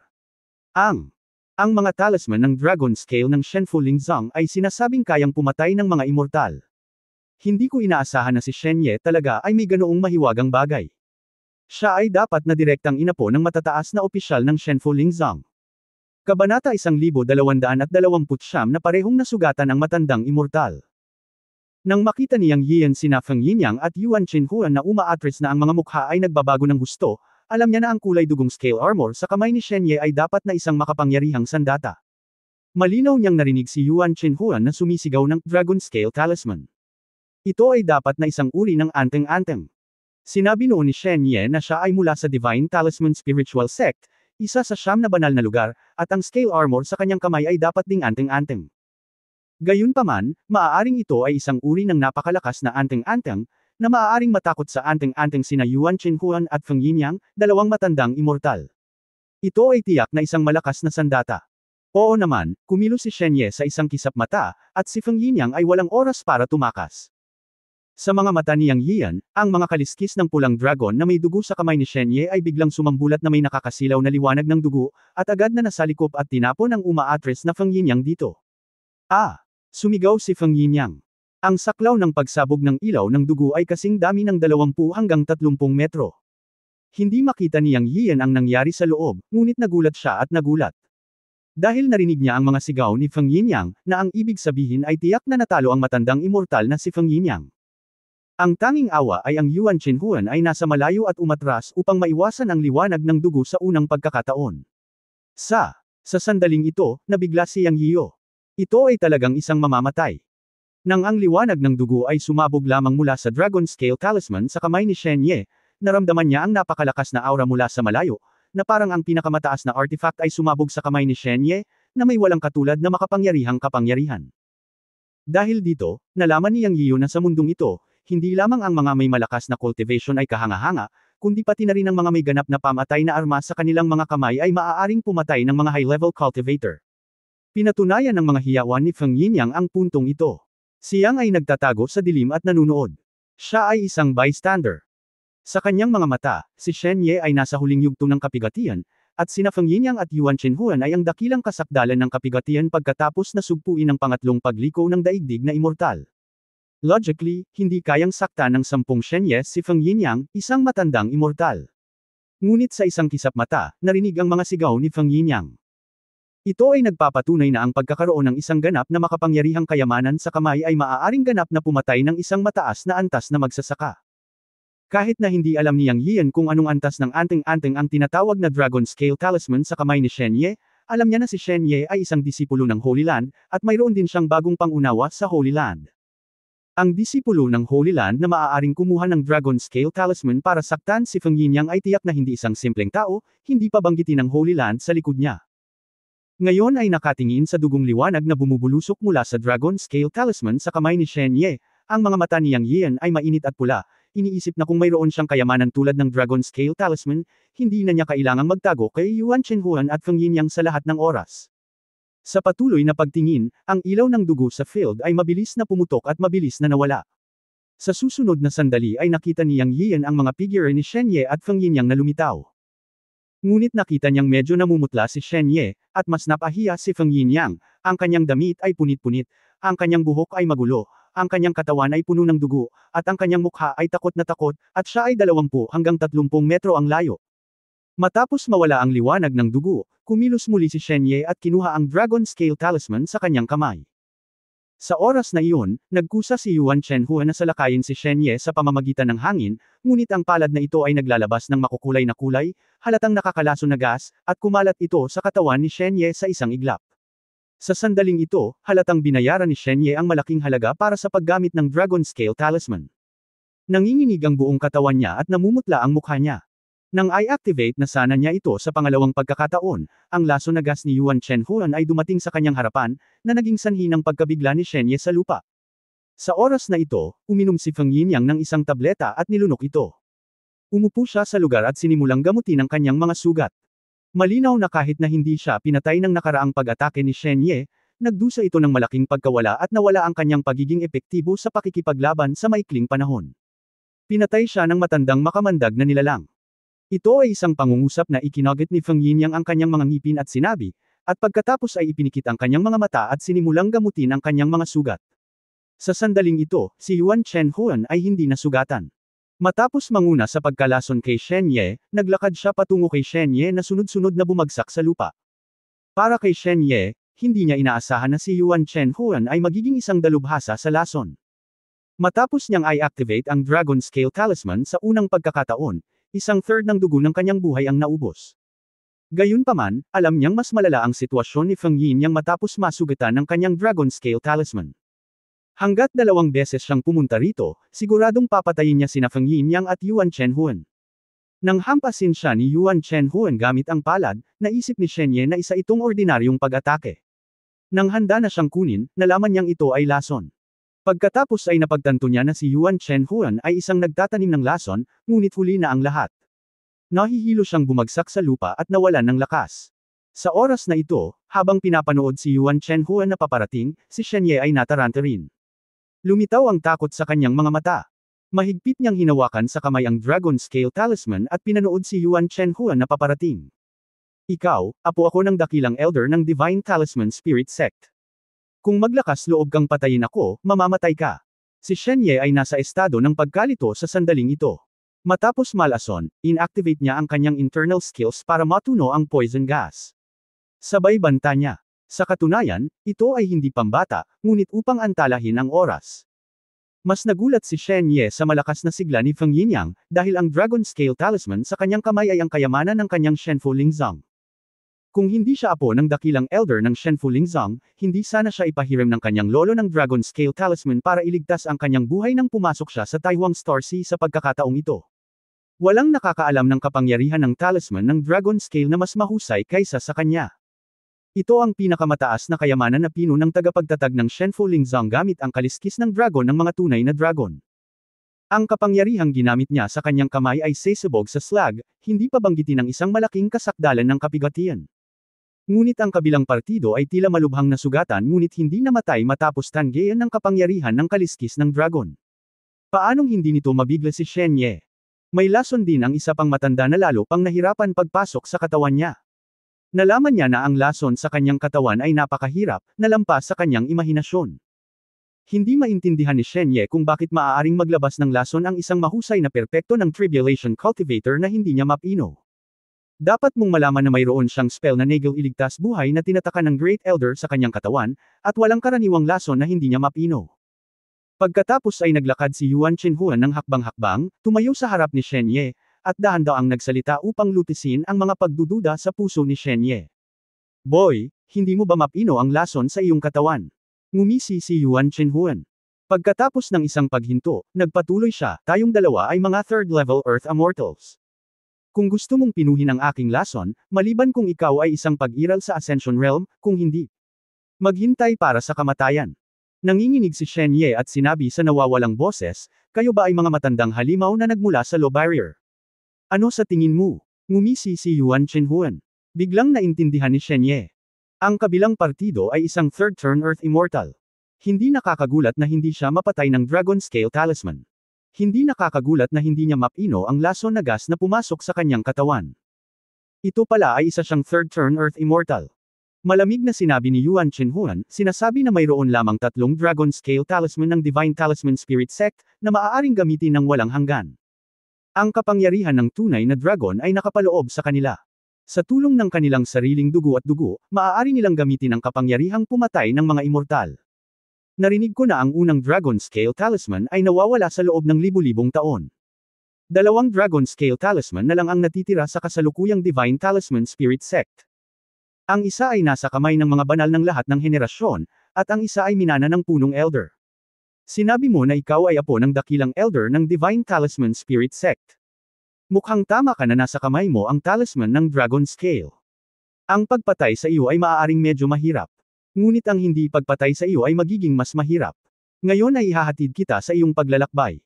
Ang Dragon Scale Talisman ay isang kayamanan na hindi angkop para sa iyo na hawakan ito sa iyong mga kamay. Itatago ko ito para sa iyo. Sa puntong ito, biglang inatake ni Yuan Chenhuan si Shen Ye at sinuntok si Shen Ye para patayin siya. Isang bakas ng kalupitan ang sumilay sa mga mata ni Shen Ye. Alam niyang mamamatay siya ngayon, kaya pa-impol niyang pinasabog ang kanyang anteng-anteng sa buhay na may dagandong sa kanyang katawan. Ikaw na matandang immortal ay darating para sa akin, mangarap ka, kung gusto mong mamatay, kalad ka rin kita pababa kasama ko. Kinagat ni Shen Ye ang kanyang mga ngipin at pinasabog ang talisman ng buhay, at biglang dumura ng isang bibig ng dugo sa talisman ng Dragon Scale sa kanyang kamay. Boom! Si Shen Ye ay isang cultivator sa huling yugto ng Tribulation, kaya hindi siya isang rookie cultivator. Alam niyang hindi siya pababayaan ni Yuan Chenhuan. Nang makita niya si Yuan Chenhuan na umaatake sa kanya, pinasabog niya ang talisman ng buhay na nag-alaga sa kanya sa buong buhay niya at ipinasok ang lahat ng kanyang kapangyarihan sa Dragon Scale Talisman. Sa sumunod na sandali, sumambulat ang dugo. Si Yuan Chenhuan, na sumuntok, ay nakakita ng eksenang ito at sumigaw, at isang piraso ng sandata ang lumitaw sa kanyang katawan at umatras sa liwanag. Ngunit hindi siya mas mabilis kaysa sa ilaw ng dugo ng talisman ng Dragon Scale. Damn! Si Yuan Chenhuan ay sumigaw at nagmura sa liwanag ng dugo. Si Yang Yian ay labis na napasigla. Sa sumunod na sandali, nakita niya si Yuan Chenhuan laudi na nakatakas mula sa dugo. Gayunpaman, ang kanyang baluti ay nasira matapos makatakas. Siya ay napahiya gaya ni Feng Yinyang. Umindayog siya at bumagsak sa lupa. Kabanata 12:30, dumating ang pagkakataon, kumilos. Nang makita ni Yang Yian si Yuan Chenhuan na bumagsak sa lupa, tuwang-tuwa siya. Ngayon tila ang dalawang matandang immortal ay nasugatan ni Shen Ye. Bagamat hindi sila patay, sila ay malubhang nasugatan. Ito ang kanyang pagkakataon. Isang pagkakataon na patayin ang dalawang matandang immortal. Si Feng Yinyang ay nagmumuni-muni at nagpapagaling sa malayo. Ngayon si Yuan Chenhuan ay tumaob din sa kanal. Para kay Yang Yian, ito ay isang pagkakataon na ibinigay sa kanya ng Diyos. Nang tumingin si Yang Yian kay Shen Ye, nalaman niyang si Shen Ye ay naging isang tuyong bangkay. Tila ang lahat ng kanyang lakas ay sinipsip ng tuyo ng talisman ng kaliskis ng dragon. Nakita ni Yang Yian ang Dragon Scale Talisman sa kamay ni Shen Ye sa unang pagkakataon, at ang kanyang mga mata ay nag-init. Sinabi niya kay Dao kunin mo ang Dragon Scale. Tumili. Paulit-ulit na tumango si Dao at lumipad palabas. Noong kikilos na sana si Yang Yian, isang eksenang hindi niya inaasahan ang nangyari sa field. Umuungol. Ang lumilipad na leopardo ang tumalon at sumugod kay Feng Yinyang na nagmumuni-muni at nagpapagaling. Ang eksenang ito ay nagpatigil kay Yang Yian, pagkatapos ay tuwang-tuwa, at huminto muli. Hindi inaasahan na umatake ang lumilipad na leopardo, ngunit hindi ito nakakagulat. Para sa lumilipad na leopardo, Shen Yeman, Yuan Chenhuan, o Feng Yinyang, lahat sila ay mga mananalakay na pumasok sa teritoryo nito at mga kaaway na gustong agawin ng Dulcor Fire Spirit Fruit. Sa oras na ito, matapos makita sina Yuan Chenhuan, Feng Yinyang, at Shen Ye na parehong nasugatan, sinamantala ng lumilipad na leopardo ang pagkakataon at mabilis na umatake. Nang makita ang eksenang ito, alam din ni Yang Yian na ang lumilipad na leopardo ay isa ring matalinong halimaw. Masaya siyang makitang nangyari ito, at muling nagtago sa likod ng malaking puno. Kung ang lumilipad na leopardo at ang dalawang matandang immortal ay makakalaban muli sa isang tabla, siya na ang tunay na mangingisda kapag siya ay lumabas. Hindi lang niya kayang patayin ang dalawang matandang immortal, ngunit ang pangunahing punto ay makukuha rin niya ang Dual Core Fire Spirit Fruit, at mayroon ding Dragon Scale Talisman para magpalit ng kamay. Ang iniisip pa lang ay masaya na siya. Ngunit sa oras na ito, nagmamadaling lumabas si Dower. Sa oras na ito, hindi ko alam kung matagumpay niyang maibabalik ang Dragon Scale Talisman. Masamang hayop. Matapos maramdaman ni Feng Yinyang ang pag-atake ng lumilipad na leopardo, gamulong siya sa lupa nang may sumpa at nagmamadaling umiwas. Ubo. Umiwas si Feng Yinyang at umubo ng dugo. Isang mahabang letigo ang lumitaw sa kanyang kamay at hinampas niya ang lumilipad na leopardo. Umuungol. Ang pag-atake ni Feng Yinyang ay naiwasan ng lumilipad na leopardo. Gumalaw ang maliksi na katawan sa harap ni Feng Yinyang at bigla siyang sinunggaban at sinampal. Hindi pa nakakabawi si Feng Yinyang mula sa pag-iwas sa simbolo ng Dragon Scale ni Shen Ye. Sa sobrang galit niya sa pag-atake ng lumilipad na leopardo ay napasigaw siya, ngunit wala siyang magawa. Napakaliksi ng halimaw na ito at napaka-stress para sa kanya na harapin ito. Ang hinawakan at sinampal ng lumilipad na leopardo. Hindi ito nakaiwas ni Feng Yinyang, kaya itinaas niya ang kanyang kamay at pinilit na salubungin ito ng palad. Bang! Umuungol. Pagkatapos ng pag-atake, ang lumilipad na leopardo ay umungal at umatras ng 3 o 4 na metro, ngunit muling dumura si Feng Yinyang ng dugo. Namutla ang mukha niya. Umuungol, boom, basag. Ang lumilipad na leopardo ay hindi nasugatan sa sandaling ito. Matapos mabigang salakayin si Feng Yinyang, ibinuka nito ang kanyang mga pakpak at lumipad pataas. Pinalibutan ng kulog at kidlat ang katawan nito. Pumutok ang kulog sa kalangitan, ngunit nag-trigger ito sa Great Desolate Thunder na atakehin si Feng Yinyang. Ang mukha ni Feng Yinyang ay nagbago ng husto. Kung hindi siya nasugatan, hindi siya matatakot sa kulog na dulot ng lumilipad na leopardo, ngunit ngayon ay nabagabag siya. Matandang nilalang na may lason, kamusta?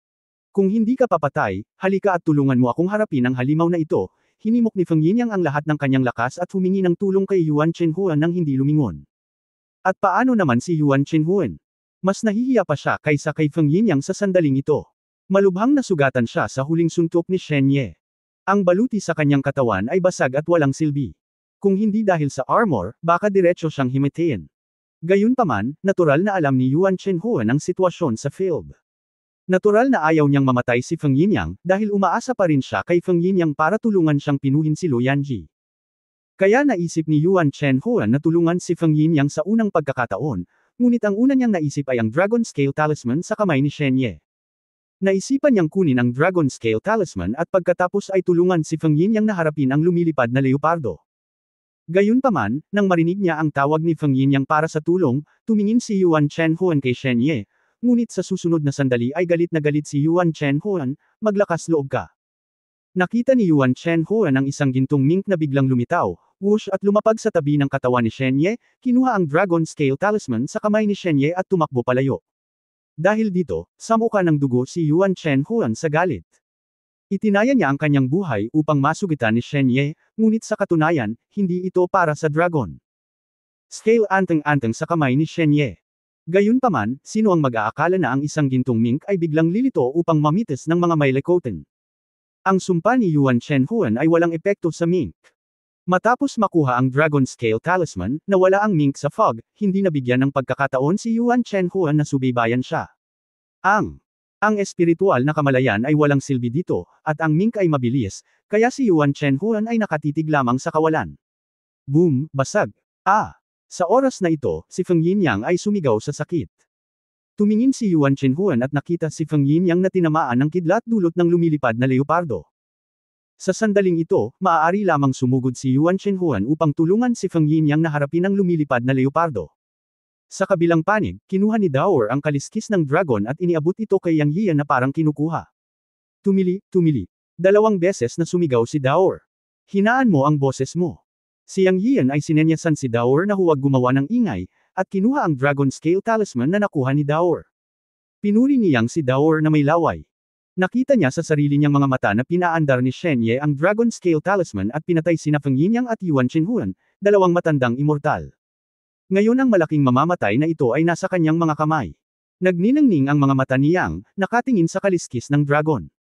Ito ay malamig at pula ng dugo, at may napakasalimuot na sinaunang mga pattern ng array dito. Si Yang Yian ay tumingin sa pangkalahatan at nalaman na lahat sila ay mga pattern ng array ng pag-atake, at ang mga ito ay mga pattern ng array na hindi pa niya nakikita dati. Ito ay dapat na isang napakalakas na sinaunang attack array pattern, na nakaukit sa Dragon Scale, at nakakonekta sa Dragon Scale Talisman.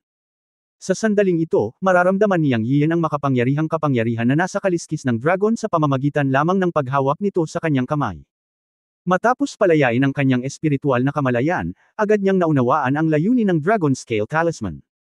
Kailangan itong pinuhin ng asensya ng dugo habang ginagamit, at pagkatapos ay hindi ito umaasa sa tunay na ngunit sa hinihigop na kapangyarihan ng asensya ng dugo. Ito ay isang kakaibang anteng-anteng na kaliskis ng dragon.